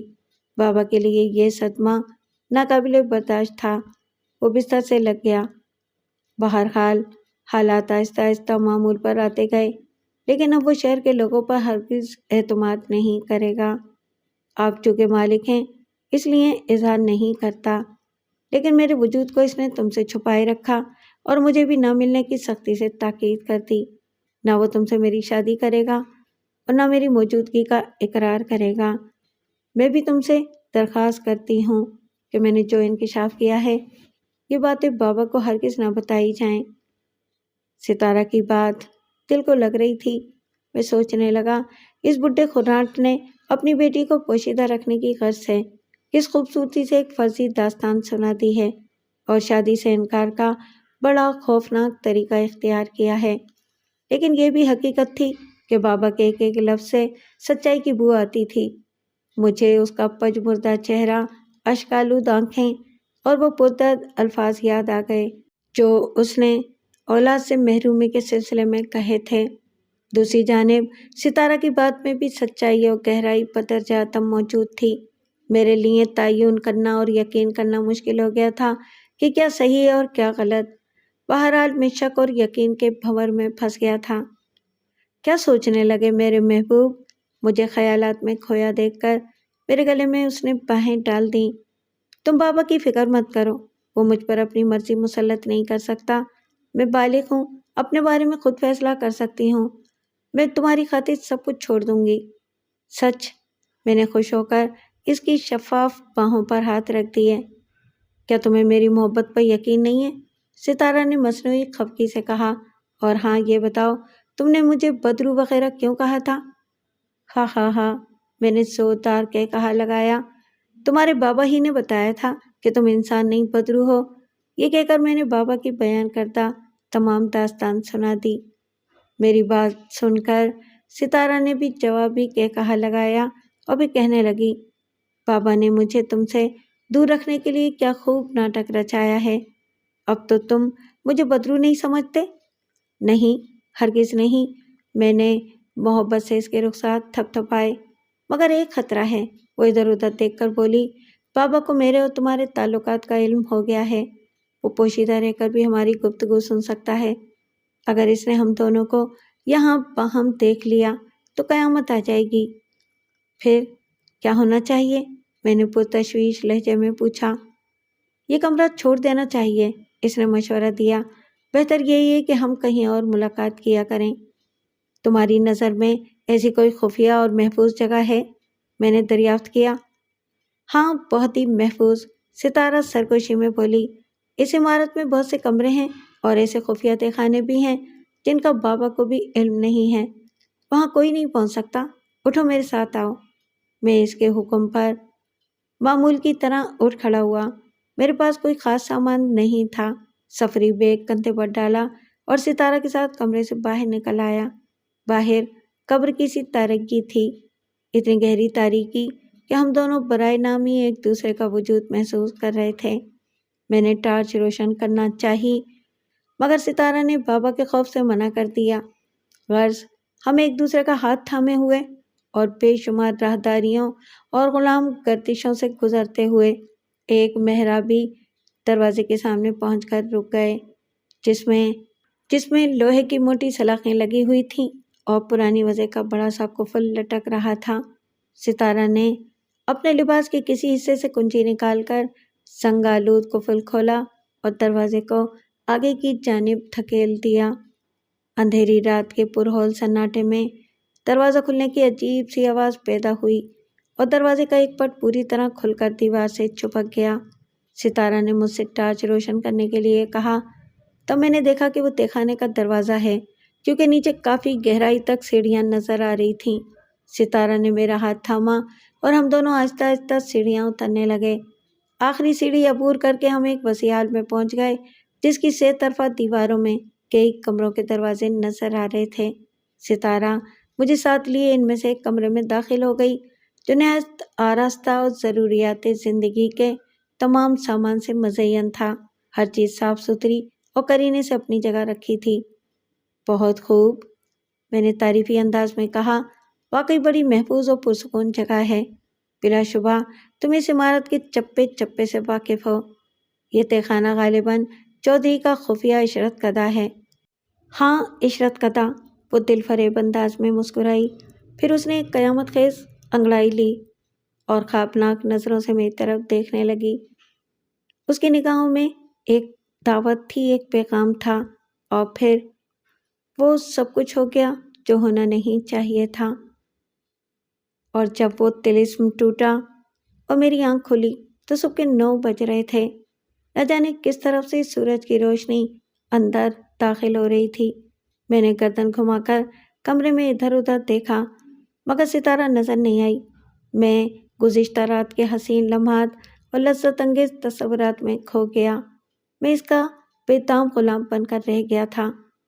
ستارہ کو موجود نہ پا کر میں بستر سے اٹھ کھڑا ہوا، لیکن ابھی ایک قدم بھی آگے نہیں بڑھایا تھا کہ اچانک مجھے چکر سا آ گیا، دماغ گھومنے لگا اور آنکھوں کے سامنے تاریکی چھا گئی۔ میں دوبارہ بستر پر بیٹھ گیا۔ بڑی نقاہت محسوس ہو رہی تھی، جیسے برسوں کا بیمار ہوں یا کئی وقتوں کا فاقہ گزر گیا ہے۔ یکایک مجھے اپنے بائیں پیر کے تلوے میں دکھن محسوس ہوئی۔ میں نے غور سے دیکھا اور حیران رہ گیا کہ پیر کا تلوا دھلے ہوئے کپڑے کی طرح سفید نظر آ رہا تھا۔ میں زیادہ غور سے دیکھنے لگا، تب میری حیرت میں مزید اضافہ ہو گیا۔ تلوے کے بیچوں بیچ خون کے 2 ننھے ننھے قطرے جمے ہوئے نظر آ رہے تھے۔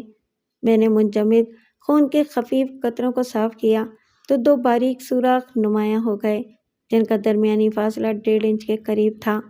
میں نے انگلی سے دبایا تو دکھن انہی جگہوں پر محسوس ہو رہی تھی۔ میں پریشان ہو گیا، سمجھ میں نہیں آ رہا تھا کہ یہ نشانات کیسے ہیں اور یہ کہ مجھ پر اس قدر نقاہت کیوں طاری ہو گئی ہے۔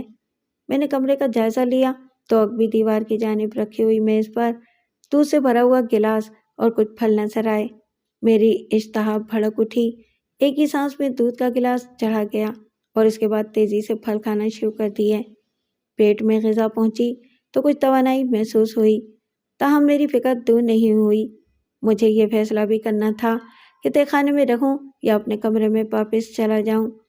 کچھ سوچ کر میں نے تہہ خانے ہی میں ٹھہرنے کا فیصلہ کیا، ورنہ کمرے میں جاتا تو بابا کے سوالات کے جوابات دینا مشکل ہو جاتا۔ دن نہایت بدمزگی کے عالم میں گزرا۔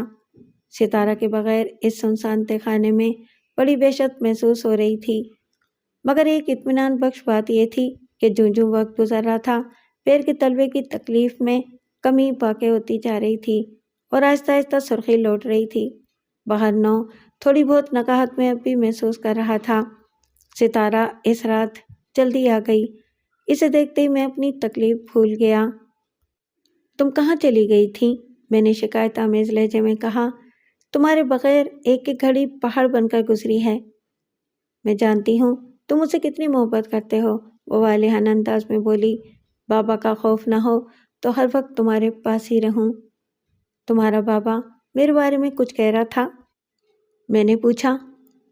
کہہ رہا تھا کہ شاید مالک بغیر اطلاع کے چلے گئے، مالک جو ٹھہرے۔ ٹھیک ہے، میں نے اس کا ہاتھ دبا کر کہا، اب میں یہاں اطمینان سے رہوں گا۔ اور ہاں، میں نے اسے اپنے پیر کا تلوا دکھایا۔ یہ حیرت انگیز طور پر سفید ہو گیا تھا، درمیان میں 2 چھوٹے سوراخ بھی ہیں، صبح ان پر خون کے خشک قطرے بھی جمے ہوئے تھے۔ اوہ، ستارہ چونک گئی، شاید کسی زہریلے کیڑے نے کاٹ کھایا ہے۔ آج سونے سے پہلے بستر اچھی طرح جھاڑ دوں گی۔ میں نے ہنس کر کہا، سونے اور جاگنے کا کس کافر کو احساس رہتا ہے؟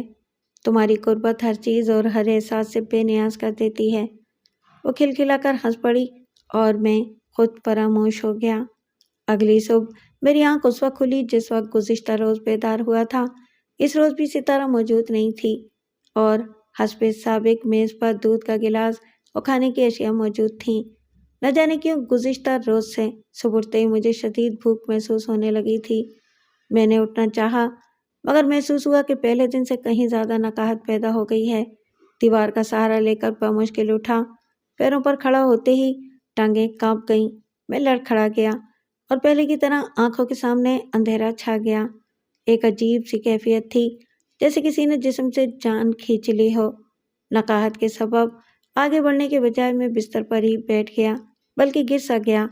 حواس کچھ بحال ہوئے تو دائیں پیر کے تلوے میں شدید دکھن کا احساس ہوا۔ اف میرے خدا، میں کانپ کر رہ گیا۔ آج دائیں پیر کا تلوا بالکل سفید ہو رہا تھا، درمیان میں خون کی خشک اور سیاہی مائل ننھی ننھی بوندیں بھی نظر آ رہی تھیں اور ان کے نیچے 2 چھوٹے چھوٹے سوراخ بھی نمایاں دکھائی دے رہے تھے۔ میں نے بغور جائزہ لیا تو اندازہ ہوا کہ یہ کسی جانور کے دانتوں کے نشانات بھی ہو سکتے ہیں، ایسا جانور جو تکلیف پہنچائے بغیر بہت آہستگی سے تلوے کے نرم گوشت میں اپنے نوکیلے دانت بے بس کر دیتا ہے اور جونک کی طرح چمٹا ہوا خون پیتا رہتا ہے۔ ستارہ نے بھی کسی زہریلے کیڑے کا ذکر کیا تھا، لیکن میرے خیال میں کیڑے وغیرہ کے نہیں، بلکہ کسی بڑے اور نامعلوم جانور کے دانتوں کے نشانات تھے۔ اس صورتحال نے مجھے خاصا متردد کر دیا۔ تعجب کی بات یہ تھی کہ بہت تیز اور نوکیلے دانت جسم میں پیوست ہو جاتے اور مجھے احساس تک نہ ہوتا۔ بہرحال میں دیوار کا سہارا لے کر ٹگمگاتی ٹانگوں سے بدقت تمام میز تک پہنچا اور دودھ کا گلاس منہ سے لگا لیا۔ دیگر اشیاء بھی خوب پیٹ بھر کر کھائیں۔ اس کے بعد رفتہ رفتہ میری توانائی قدرے بحال ہونے لگی، بدن میں کچھ جان آئی تو ستارہ کا خیال آیا اور دل مضطرب ہو گیا۔ بلا شبہ وہ دنیا کی حسین ترین لڑکی تھی۔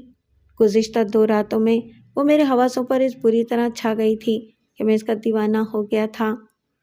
بعض اوقات خیال آتا کہ میں ستارہ پر اس بری طرح کیوں فریفتہ ہو گیا ہوں، وہ میرے دل و دماغ پر اس طرح کیوں اثر انداز ہو گئی ہے، لیکن آج سوچتا ہوں تو تسلیم کرنا پڑتا ہے کہ اگر میں ستارہ سے ایسی والہانہ محبت نہ کرتا ہوتا تو آج یہ داستان لکھنے کے لیے زندہ نہ ہوتا۔ میرا ایمان ہے کہ جب قدرت کسی کو بچانا چاہتی ہے تو ذرائع اور اسباب پیدا کر دیتی ہے۔ سو میرے لیے بھی یہ ایک ذریعہ بن گیا تھا، اور وہ یہ کہ ستاروں کو ٹوٹ کر چاہوں۔ رات کو ستارہ آئی تو نقاہت کے باعث میں نے پہلی جیسی سرگرمی کا مظاہرہ نہیں کیا۔ وہ متفکر ہو گئی، میری پیشانی پر ہاتھ رکھ کر بولی، کیا بات ہے میرے محبوب، تم بہت پجمردہ دکھائی دے رہے ہو۔ میں نے بمشکل اٹھتے ہوئے کہا، ستارہ، میں عجیب کرب انگیز کیفیت سے گزر رہا ہوں، لگتا ہے کہ کسی نے جسم سے جان نچوڑ لی ہو، مجھے نہ جانے کیا ہوتا جا رہا ہے، میں مر جاؤں گا ستارہ، میں مر جاؤں گا۔ نہیں نہیں، اس نے میرے ہونٹوں پر اپنا ہاتھ رکھ دیا، مرے تمہارے دشمن، بابا کے پاس ایک دوا ہے جسے وہ جڑی بوٹیوں سے تیار کرتا ہے، میں وہ دوا لے کر آتی ہوں۔ اسے تمہارے جانے اور آنے کی خبر نہیں ہوگی؟ میں نے پوچھا۔ جب وہ سو جاتا ہے تبھی میں بڑی خاموشی اور احتیاط سے آتی ہوں، اس وقت بھی ایسا ہی کروں گی۔ ستارہ چلی گئی، کچھ دیر بعد واپس آئی تو اس کے ہاتھ میں ایک بوتل تھی۔ اس نے سرخ اور گاڑھا محلول مجھے گلاس میں انڈیل کر دیا، میں گھٹاگھٹ پی گیا۔ اس کا ذائقہ عجیب سا تھا، نمکین نمکین سا۔ باہر کے ذرا دیر بعد ہی میری توانائی بحال ہونے لگی، اگرچہ میں پہلے کی طرح چاق و چوبند تو نہیں ہو سکا، لیکن اتنی قوت ضرور پیدا ہو گئی کہ آسانی سے چل پھر سکوں۔ غرض میری حالت قدرے سنبھلی تو اسے اپنا پیر دکھایا اور بے بسی کے انداز میں کہا، دیکھو ستارہ، نہ معلوم کون سی بلا میرے پیچھے پڑ گئی ہے جو میرے تلووں میں اپنے نوکیلے دانت گاڑ کر خون پی جاتی ہے۔ یہ نقاہت اسی وجہ سے ہے، دیکھو دانتوں کے نشان صاف نظر آ رہے ہیں، اور تلوا بھی بالکل سفید اور برف کی طرح ٹھنڈا ہو رہا ہے۔ میرا تلوا دیکھ کر ستارہ کی آنکھوں میں عجیب سی چمک پیدا ہو گئی اور چہرے کا رنگ متغیر ہو گیا۔ اس کی یہ کیفیت ایک دو لمحوں سے زیادہ نہیں رہی۔ تسلی آمیز لہجے میں کہنے لگی، گھبرانے کی ضرورت نہیں ہے، تمہارے پیچھے کوئی بلا وغیرہ نہیں پڑی۔ دراصل عمارت ویران ہونے کی وجہ سے یہاں بڑی نسل کے چوہے بے شمار ہیں، جنہیں گھوس یا گھونس کہا جاتا ہے۔ وہ اتنے دلیر اور بے باک ہوتے ہیں کہ انسان کا گوشت کتر کتر کر کھا جاتے ہیں، اور آدمی تکلیف کا احساس کیے بغیر بے خبر پڑا سوتا رہتا ہے۔ میرے خیال میں کوئی گھوس ہی تمہیں پریشان کر رہی ہے۔ بہرحال آج میں اس کا انتظام کر جاؤں گی۔ کچھ دوا کا اثر تھا اور کچھ ستارہ کے فرد بخش قرب کا کہ میں خود کو بہت بہتر محسوس کرنے لگا۔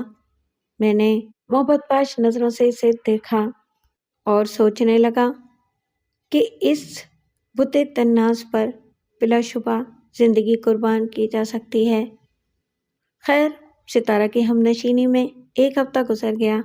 ان 7 دنوں کی کیفیت کو یاد کرتا ہوں تو آج بھی خون کی گردش تیز ہو جاتی ہے، لیکن جب اپنی اس حالت پر غور کرتا ہوں جو اس دوران میں وہاں ہو گئی تھی اور مجھ پر بیتی تھی تو میرا رواں رواں کانپ جاتا ہے۔ میرا سرخ رنگ دھاگے کی طرح سفید ہو گیا تھا اور جسم ہڈیوں کا ڈھانچہ بن گیا تھا۔ نبض کی رفتار سست پڑ گئی تھی، میں موت سے قریب تر ہوتا جا رہا تھا۔ پیروں کے تلووں پر ہر صبح خون کے ننھے ننھے قطرے جمے ہوئے ملتے۔ میری سمجھ میں نہیں آتا تھا کہ دروازہ بند ہونے کے باوجود وہ کمبخت گھوس کس طرف سے آ جاتی ہے، اور اگر کمرے کے اندر ہی اس کا کوئی بل وغیرہ ہے تو ستارہ اس کا انتظام کیوں نہیں کرتی؟ میں اس کی مجبوری بھی سمجھتا تھا کہ وہ باپ کے ڈر سے دن میں نہیں آ سکتی تھی۔ کبھی کبھی میں سوچتا کہ کوئی خواہاں شام بدرو تو میرا خون نہیں چوس رہی ہے۔ بہرحال جو کچھ بھی تھا میرے اختیار سے باہر تھا، نہ مجھ میں اپنے تحفظ کی قوت تھی اور نہ میں کوئی اقدام کرنے کے قابل تھا۔ دوسری جانب ستارہ بھی اب مجھ سے پہلی جیسی دلچسپی نہیں لے رہی تھی، اگرچہ وہ بیزاری کا اظہار تو نہیں کر رہی تھی، مگر اس میں وہ پہلا سا جوش و خروش بھی نہیں رہا تھا، اور اس کی وجہ غالباً یہی تھی کہ میں مریل، بیمار اور بشکل ہو گیا تھا۔ آئینے میں اپنا چہرہ دیکھ کر خود ڈر جاتا تھا۔ البتہ رات کو جب ستارہ آتی اور مجھے سرخ محلول کی ایک خوراک دیتی تو توانائی خاصی حد تک بحال ہو جاتی اور رات عیش و آرام میں گزرتی۔ ان تمام اذیتوں اور نامساعد حالت کے باوجود میری کیفیت یہ تھی کہ ان حالوں کو پہنچ کر بھی ستارہ کی محبت سرد نہیں ہوئی تھی۔ بلکہ کمی ہونے کے بجائے میری چاہت میں دن بدن اضافہ ہو رہا تھا، اور بڑی شدت سے یہ خواہش دل میں مچل رہی تھی کہ تہ خانے کی گھٹن سے نکل کر کھلی فضا میں پہنچ جاؤں۔ میں نے ستارہ سے کئی بار اس موضوع پر گفتگو کی، مگر وہ خوبصورتی سے ٹال گئی۔ غالباً اپنے باپ کی وجہ سے مجبور تھی، کیونکہ بقول ستارہ وہ ایک شہری کے ہاتھوں زخم کھا چکا تھا۔ تہ خانے کے اس کمرے میں میرا 9واں دن تھا۔ اس روز میری حالت بہت زیادہ دگرگوں تھی۔ ناطاقتی کا یہ عالم تھا، گویا جسم سے خون کا ایک ایک قطرہ نچوڑ لیا گیا ہو۔ اس صبح بائیں پیر کے تلوے پر 2 نئے نشانات دکھائی دیے، جو نسبتاً گہرے اور نمایاں تھے۔ میں بستر سے اٹھا تو لڑکھڑا کر فرش پر گر گیا، پھر اٹھا اور پھر گر گیا۔ جسم میں ذرا سکت نہیں تھی، ٹانگیں کانپ رہی تھیں، ہاتھ بے جان معلوم ہوتے تھے۔ میں فرش پر رینگتا ہوا میز کے قریب پہنچا اور بے صبری کے ساتھ دودھ کا گلاس منہ سے لگا لیا، جو میری لڑکھڑاہٹ اور کپ کپاہٹ کے باعث آدھا چھلک کر فرش پر گر گیا تھا۔ جسم کو کچھ توانائی ملی تو پہلا خیال ذہن میں یہی آیا کہ اس منحوس تہ خانے سے فرار ہو جاؤں، مگر ستارہ کے عشق نے اس ارادے سے باز رکھا۔ اس جاں کنی کے عالم میں بھی میرے جذبات یہی تھے کہ زندگی چاہے ختم ہو جائے، ستارہ کو آخری سانس تک نہیں چھوڑوں گا۔ اس رات ستارہ کمرے میں آئی تو مجھ پر نیم خشی طاری تھی۔ اس کے قدموں کی چاپ نے مجھے ہوشیار کر دیا۔ وہ قریب آئی تو میں نے بستر پر لیٹے ہوئے اس کی جانب ہاتھ بڑھانے کی کوشش کی، لیکن میرا ہاتھ بے جان ہو کر بستر پر گر گیا۔ وہ بھی بہت گہری نظروں سے مجھے دیکھ رہی تھی۔ ستارہ، میں نے نحیف لہجے میں کہا، نہ جانے مجھے کیا ہو گیا ہے، کون سی بیماری لگ گئی ہے، جسم مفلوج ہو کر رہ گیا ہے، ہاتھ پیروں میں حرکت کرنے کی سکت نہیں رہی ہے، میرے اندر کچھ باقی نہیں رہا ہے، مجھے بچا لو ستارہ، مجھے بچا لو، میں مر جاؤں گا۔ ستارہ کے ہونٹ بھچے ہوئے تھے اور نظریں میرے سکڑے سمٹے چہرے پر جمی ہوئی تھیں۔ ستارہ، اس تہ خانے میں میرا دم گھٹ جائے گا۔ تم نے کہا تھا نا کہ میں ساتھ چلوں گی اور ہم ایک نئی زندگی کا آغاز کریں گے۔ مجھے سہارا دے کر اٹھاؤ، چلو ابھی یہاں سے نکل چلیں۔ میں خود کئی روز سے اس مسئلے پر غور کر رہی ہوں۔ چند روز اور انتظار کر لو، ذرا تم ٹھیک ہو جاؤ، پھر ہم یہاں سے نکل جائیں گے، وہ کھوئے ہوئے لہجے میں بولی۔ چند روز میں تو میں مر جاؤں گا ستارہ، میں نے پردرد آواز میں کہا۔ نہیں نہیں، میں تمہیں مرنے نہیں دوں گی۔ تمہارے بعد میری زندگی میں حسرتوں اور آنسوؤں کے سوا کیا رہ جائے گا؟ ستارہ کے الفاظ نے مجھے بڑی تقویت پہنچائی۔ وہ محبت سے میرے بالوں میں اپنی مخروطی انگلیاں پھیرنے لگی۔ مجھ میں دم کہاں تھا، بس زبردستی مسکرا دیا۔ ستارہ کہنے لگی، آج میں تمہارے پاس نہیں رہوں گی۔ کیوں؟ آج کیا ہوا؟ میں نے گھبرا کر پوچھا۔ بابا کی طبیعت بہت خراب ہے، میرا اس کے پاس رہنا ضروری ہے، کل آؤں گی۔ ستارہ چلی گئی۔ مجھے بڑی وحشت ہونے لگی۔ گزشتہ 9-10 دنوں میں یہ میری پہلی رات تھی جب ستارہ میرے پہلو میں نہیں تھی۔ باہر کے بے چینی اور اضطراب کے عالم میں نہ جانے کس وقت میری آنکھ لگ گئی۔ ستارہ کی عدم موجودگی میں میری نیند میں وہ بے خبری اور مدوشی نہیں تھی، بلکہ ایک غنودگی سی تھی۔ دفعتاً میں پوری طرح بیدار ہو گیا۔ مجھے پیر کے تلوے میں شدید چبھن کا احساس ہو رہا تھا۔ میں نے تڑپ کر پیروں کی طرف دیکھا، وہاں کوئی جھکا ہوا تھا۔ وہ یقیناً عورت تھی، کیونکہ اس کے لمبے بال میری پنڈلیوں پر پھیلے ہوئے تھے، اور تکلیف کے ساتھ ساتھ مجھے یوں لگ رہا تھا جیسے جسم سے جان کھنچ رہی ہو۔ ابھی میں صورتحال کو پوری طرح سمجھ نہ پایا تھا کہ ایک اور خوفناک منظر دکھائی دیا۔ وہ خبیث سایہ جو چاندنی کی پٹی پر نمودار ہوتا تھا، اس وقت مجسم میری نظروں کے سامنے تھا۔ وہی مکروہ مسخ شدہ اور بھیانک چہرہ۔ اس کی آنکھوں کی جگہ گوشت کے لوتھڑے نظر آ رہے تھے، مگر اس کا انداز ایسا تھا جیسے وہ دیکھ رہا ہے، دیکھ سکتا ہے۔ وہ عورت جو میرے پیروں پر جھکی ہوئی تھی، شاید اسے اپنے عقب میں اس عفریت کی موجودگی کا احساس ہو گیا تھا، کیونکہ وہ ایک جھٹکے سے اٹھ کر کھڑی ہوئی، اور اس وقت میرے ذہن کو بھی زبردست جھٹکا لگا۔ وہ عورت کوئی اور نہیں، میری محبت، میری روح ستارہ تھی۔ اس وقت اس کا حسین چہرہ نہایت کریہ نظر آ رہا تھا۔ اس کی خوبصورت آنکھوں میں وحشت اور غیر انسانی چمک تھی۔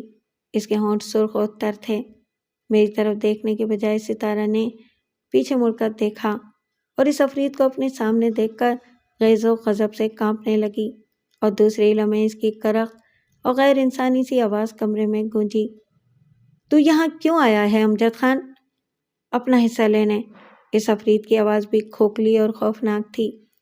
نہیں، میں اپنا شکار پھانستی ہوں، تو اپنا شکار پھانس، جس طرح میں نوجوانوں کو اپنے حسن کے جال میں جکڑ لیتی ہوں اور وہ مجھ پر اپنی زندگی تک قربان کرنے کے لیے تیار ہو جاتے ہیں، اسی طرح تو بھی اپنی مردانہ وجاہت سے لڑکیوں کو پھانس کر اپنا پیٹ بھر۔ مگر اس نے بھیانک کے کہا لگایا، میں نے تجھے اس قابل چھوڑا ہی کہاں ہے کہ تو شکار کر سکے؟ یاد کر، تیزاب نے تیرا چہرہ مسخ کر دیا ہے، اب کوئی تیرے قریب نہیں آئے گا۔ میں تجھ سے اس کا بدلہ لوں گا، مگر اس وقت اپنا حصہ لوں گا۔ وہ عفریت جو در حقیقت امجد خان یا اس کا شیطانی سراپا تھا اور جسے ستارہ نے اذیتیں دے کر ہلاک کر دیا تھا، فیصلہ کن لہجے میں بولا، تجھے کچھ نہیں ملے گا۔ ستارہ اس کا راستہ روک کر کھڑی ہو گئی۔ یوں بھی اس بیچارے میں اب کچھ باقی نہیں رہا ہے، 1-2 روز کا مہمان ہے۔ میں کچھ نہیں جانتا۔ عفریت کے ہونٹوں سے خوفناک آواز نکلی، میں واپس نہیں جاؤں گا۔ یہ کہہ کر وہ دونوں ہاتھ پھیلائے میرے پیروں کی طرف بڑھا۔ میں نے ستارہ کی طرف دیکھا، اس کا چہرہ انتہائی غضبناک ہو گیا تھا، اس کے سفید دانت باہر نکل آئے تھے، اس کے ہاتھوں کے ناخن لمبے ہو کر خنجر کی طرح نوکیلے ہو گئے تھے۔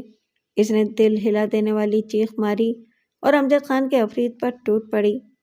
امجد خان کے عفریت کی کیفیت بھی انتہائی ہولناک ہو گئی، وہ بھی مقابلے پر ڈٹ گیا۔ اب دونوں ایک دوسرے پر بڑھ بڑھ کر حملے کر رہے تھے۔ تہخانے میں ان کی دل خراش چیخیں گونج رہی تھیں۔ میں پھٹی پھٹی آنکھوں سے یہ لرزہ خیز منظر دیکھ رہا تھا۔ مجھ پر شدید دہشت طاری تھی، مجھ میں نہ بھاگنے کی سکت تھی، نہ میں کوئی اور اقدام کر سکتا تھا۔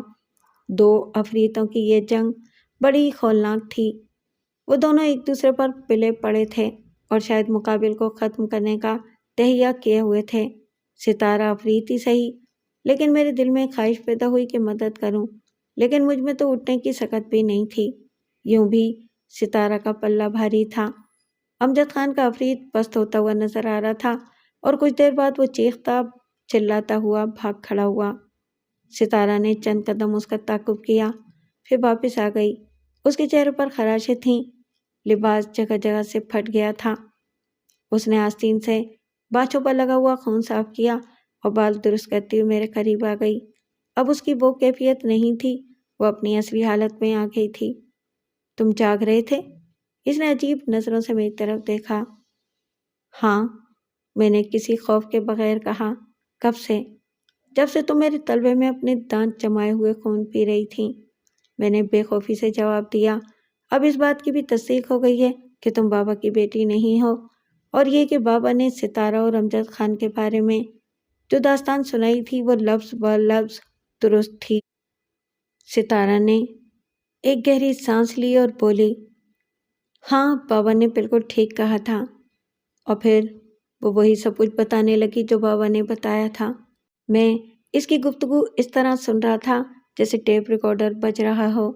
اب وہ پہلے کی طرح حسین و پرشباب نظر آ رہی تھی، جیسے کچھ دیر پہلے کچھ ہوا ہی نہ ہو۔ میں جسم کی پوری قوت صرف کر کے کراتا ہوا اٹھ کر بیٹھ گیا اور ستارہ کی آنکھوں میں دیکھنے لگا، لیکن مجھے وہاں کوئی خواہاں شامی وحشت خیزی نظر نہیں آئی۔ اس کی آنکھیں ہمیشہ کی طرح روشن، کشادہ اور محبت باش تھیں، لیکن اس کے باوجود ستارہ کی ذات سے پردہ ہٹ گیا تھا۔ میں نے کہا، اس کا مطلب ہے کہ تمہاری کوئی حقیقی حیثیت نہیں ہے؟ تم ٹھیک سمجھے ہو؟ وہ میری بات کاٹ کر خلا میں گھورتے ہوئے بولی۔ امجد خان کو دردناک انجام تک پہنچانے کے بعد میں نے بھی اپنی زندگی ختم کر لی تھی۔ میں ستارہ کی روح کا منفی حصہ ہوں۔ جس طرح انسان کی شخصیت کے کئی پہلو ہوتے ہیں، اسی طرح روح بھی 2 حصوں پر مشتمل ہوتی ہے، مثبت حصہ اور منفی حصہ، ایک بدی اور شر اور دوسرا نیک و خیر۔ مرنے کے بعد روحیں عالم برزخ کی طرف پرواز کر جاتی ہیں اور قیامت تک ان کا اجتماع وہیں رہتا ہے، لیکن دنیا کی ستائی ہوئی بے چین روحوں کے منفی حصے خلا میں منڈلاتے رہ جاتے ہیں اور اپنے انتقام کی آگ بجھانے میں کوشاں رہتے ہیں۔ سو میں بھی اپنی روح کا منفی حصہ ہوں بدی اور شر میں سرگرم ہو کر حلقہ ابلیسیت میں داخل ہو گئی ہوں اور شیطانی قوتوں کی اعلی کار بن گئی ہوں، مگر تم دنیا والوں کو یہ داستان سنانے کے لیے اس تہخانے سے باہر نہیں جا سکو گے۔ بس 2-3 دن کی زندگی اور ہے، جب تمہارے جسم میں خون کا ایک ایک قطرہ ختم ہو جائے گا اور دل کی دھڑکن رک جائے گی۔ اس کے الفاظ بڑے خوفناک اور لرزہ خیز تھے۔ مجھے دہشت سے چیخنا چاہیے تھا اور اٹھ کر بھاگنے کی کوشش کرنا چاہیے تھا، لیکن میں نے ایسا نہیں کیا۔ میں نے نہایت اطمینان سے کہا، میری جان، آخر میں نے تمہارا کیا بگاڑا ہے جو مجھ سے انتقام لے رہی ہو؟ میں نے تم سے محبت کی ہے، تمہیں دل و جان سے چاہا ہے۔ ہاں ہاں ہاں، اس نے زبردست کہا لگایا۔ کیا تم زندہ انسانوں میں محبت موجود ہے جو ایک بدرو سے محبت کی توقع رکھتے ہو؟ رہی انتقام کی بات، تو مجھے ایک مرد نے تباہ کیا، اس لیے میں نے دنیا کے ہر مرد سے انتقام لینے کا تہیہ کر لیا ہے۔ میں نے کہا، لیکن دنیا میں سبھی تو برے نہیں ہیں۔ لیکن ستارہ، تم نے دیکھا ہی ہوگا کہ میں برا آدمی نہیں ہوں۔ خدا کی قسم، میں نے تم سے سچی محبت کی ہے۔ میں صرف اتنا جانتی ہوں کہ تم مرد ہو، ایک مرد۔ میں صرف اتنا جانتی ہوں کہ تم مرد ہو، ایک مرد، اور میرے نزدیک ہر مرد کی فطرت ایک ہے۔ جیسے بچھو کی فطرت ڈنک مارنا ہے، اسے باز نہیں آتا، اور میں بچھوؤں کی شکاری ہوں۔ میں جواب دینے کے بجائے اس کے چہرے کی طرف دیکھنے لگا۔ میں نے کہا، ستارہ، اب اس عمر میں کوئی شبہ نہیں رہ گیا کہ تم اپنی روح کا منفی حصہ ہو، لیکن اس کے باوجود بھی میں اب بھی تم سے محبت کرتا ہوں۔ تمہیں میرے خون کی ضرورت ہے، تمہیں بخوشی اجازت دیتا ہوں، میرے خون کا ایک ایک قطرہ نچوڑ لو۔ میں تو اپنی محبت پر زندگی نچھاور کر چکا۔ میری بات سن کر ستارہ کی آنکھیں سوچ میں ڈوب گئیں۔ چند ثانیے بعد بولی، کیا واقعی تم اب بھی پہلی جیسی مجھ سے محبت کرتے ہو؟ ہاں ستارہ، یہ جان کر بھی کہ میں بدرو ہوں۔ ہاں، یہ جان کر بھی کہ میں تمہارا خون پیتی رہی ہوں اور تمہیں موت کی دہلیز پر لا کھڑا کیا ہے۔ ہاں ستارہ، سب کچھ جان کر بھی میری محبت میں ذرا کمی نہیں آئی۔ تم جو کچھ کرنا چاہتی ہو جلدی کر لو، میرا تمام خون چوس لو کہ میں محبت کے نام پر قربان ہو جاؤں۔ میری بات سن کر ستارہ کا چہرہ لٹک گیا، اس پر پژمردگی چھا گئی۔ وہ گہری سوچ میں تھی اور اس کی آنکھیں میرے لاغر جسم کو گھور رہی تھیں۔ کچھ دیر بعد وہ بڑے گمبھیر لہجے میں کہنے لگی، میں نے اب تک بے شمار مردوں کو انتقام کا نشانہ بنایا ہے، اور میں تمہیں بتا ہی چکی ہوں کہ میری روح منفی ہے، لیکن تم مجھے ان سب سے منفرد دکھائی دیتے ہو۔ تمہارے اندر ابھی محبت اور انسانیت کا جذبہ زندہ ہے۔ تم نے مجھ سے بے پناہ محبت کی ہے، اور یہ جانتے ہوئے بھی کہ میں خواہاں شام ہوں۔ میں بہت حیران ہوں اور تمہارے بارے میں مجھے فیصلہ کرنے میں مشکل پیش آ رہی ہے۔ وہ خاموش ہوئی تو میں نے کہا، ستارہ، میں نے تم سے رحم و مربت کا مطالبہ کب کیا ہے؟ مجھے تو صرف اپنے جذبہ محبت سے غرض ہے۔ تم اپنا کام پورا کرو اور میرے جسم کا بچا کچا خون بھی نچوڑ لو۔ ستارہ کی آنکھیں سوچ میں ڈوبی ہوئی تھیں۔ چند ثانیے بعد وہ میرے قریب آئی اور بستر پر ہاتھ رکھ کر میری پیشانی چوم لی۔ پھر وہ دھیمے لہجے میں کہنے لگی، یہ سب کچھ جاننے کے باوجود بھی تم مجھ سے محبت کرتے ہو؟ ہاں ستارہ، ایسی محبت جو کسی نے کسی سے نہ کی ہوگی۔ میری بات سن کر ستارہ کے چہرے پر ناگواری کے آثار نمایاں ہو گئے۔ وہ میرے قریب سے ہٹ گئی اور کمرے میں ٹہلنے لگی۔ اچانک ٹہلتے ٹہلتے وہ میری جانب پلٹی۔ اس وقت ستارہ کا چہرہ انتہائی بھیانک ہو گیا تھا کہ اگر کوئی آدمی دیکھ لے تو چیخیں مارتا ہوا بھاگ کھڑا ہو۔ وہ میرے قریب آ کر بولی، مجھے غور سے دیکھو اور بتاؤ، کیا اب بھی تم مجھ سے محبت کرتے ہو؟ اس کا چہرہ بے حد ڈراؤنا تھا، لیکن میں ذرا بھی خوفزدہ نہ ہوا اور کہا، پیاری ستارہ، میں اب بھی تم سے وہی والہانہ محبت کرتا ہوں، کیونکہ میں جانتا ہوں کہ اس چہرے کے پیچھے میری اصلی ستارہ کا چہرہ موجود ہے۔ میں تمہاری محبت میں ثابت قدم ہوں۔ میری بات سن کر ستارہ کے چہرے پر اذیت نمودار ہو گئی۔ کچھ دیر وہ سوچتی رہی اور پھر کہنے لگی، میں نے یا کسی طاغوتی قوت نے کبھی ایسا نہیں کیا جو میں تمہارے ساتھ کرنے والی ہوں، کیونکہ یہ میری سرشت میں ہے ہی نہیں۔ آؤ میں دکھاؤں کہ محبت کیا چیز ہوتی ہے۔ یہ کہہ کر اس نے میرا ہاتھ تھاما اور تہہ خانے کے پچھلے حصے میں لے گئی جہاں خفیہ دروازہ تھا۔ اس نے ایک جھٹکے سے دروازہ کھول دیا۔ دوسرے ہی لمحے پانی کی بوچھار اور تیز ہواؤں کے جھکڑ اندر داخل ہوئے۔ باہر زبردست طوفان تھا، بجلی کڑک رہی تھی۔ میں نے وضاحت طلب نظروں سے ستارہ کی طرف دیکھا۔ میں نے پوچھا، تم مجھے کیا دکھانا چاہتی ہو؟ محبت، اس نے پراسرار سرگوشی میں جواب دیا، مگر باہر تو زبردست طوفان ہے۔ محبت طوفانی کا دوسرا نام ہے۔ میں تمہاری بات سمجھا نہیں۔ سمجھاتی ہوں۔ پھر اس نے میرے پشت پر ہاتھ رکھا اور پوری قوت سے باہر دھکیل دیا، اور اس کے ساتھ ہی زوردار آواز کے ساتھ دروازہ بند ہو گیا۔ باہر شدید طوفان تھا۔ مجھے ستارہ کی اس حرکت پر سخت تعجب ہوا۔ میں پوری قوت سے دروازہ پیٹنے لگا اور چیخ چیخ کر کہنے لگا، ستارہ، ستارہ دروازہ کھولو، میں تمہیں چھوڑ کر کہیں نہیں جاؤں گا، دروازہ کھول دو ستارہ۔ میری آواز سدا بصیرہ ثابت ہوئی۔ نہ دروازہ کھلا اور نہ ہی کوئی آہٹ سنائی دی، مگر طوفانی ہوائیں مجھے مخالف سمت میں اڑانے چلی گئیں۔ میں پہلے ہی لاغر تھا۔ ہولناک طوفان میں گرتا پڑتا نہ جانے کہاں سے کہاں پہنچ گیا۔ آخر مجھے ٹھوکر لگی، میں زمین پر گر گیا اور اس کے بعد مجھے کوئی ہوش نہ رہا۔ ہوش آیا تو میں انتہائی نگہداشت کے وارڈ میں تھا۔ والدین اور عزیز و اقارب میرے قریب موجود تھے۔ ڈاکٹروں نے انہیں مختصر ملاقات کی اجازت دے دی تھی۔ وہ سب یک زبان ہو کر پوچھ رہے تھے، تم کہاں تھے؟ کہاں چلے گئے تھے؟ یہ تمہاری کیا حالت ہو گئی ہے؟ ایک چرواہے نے تمہاری نشاندہی کی تھی اور پولیس نے تمہیں وہاں سے اٹھا کر ہاسپٹل میں داخل کرا دیا۔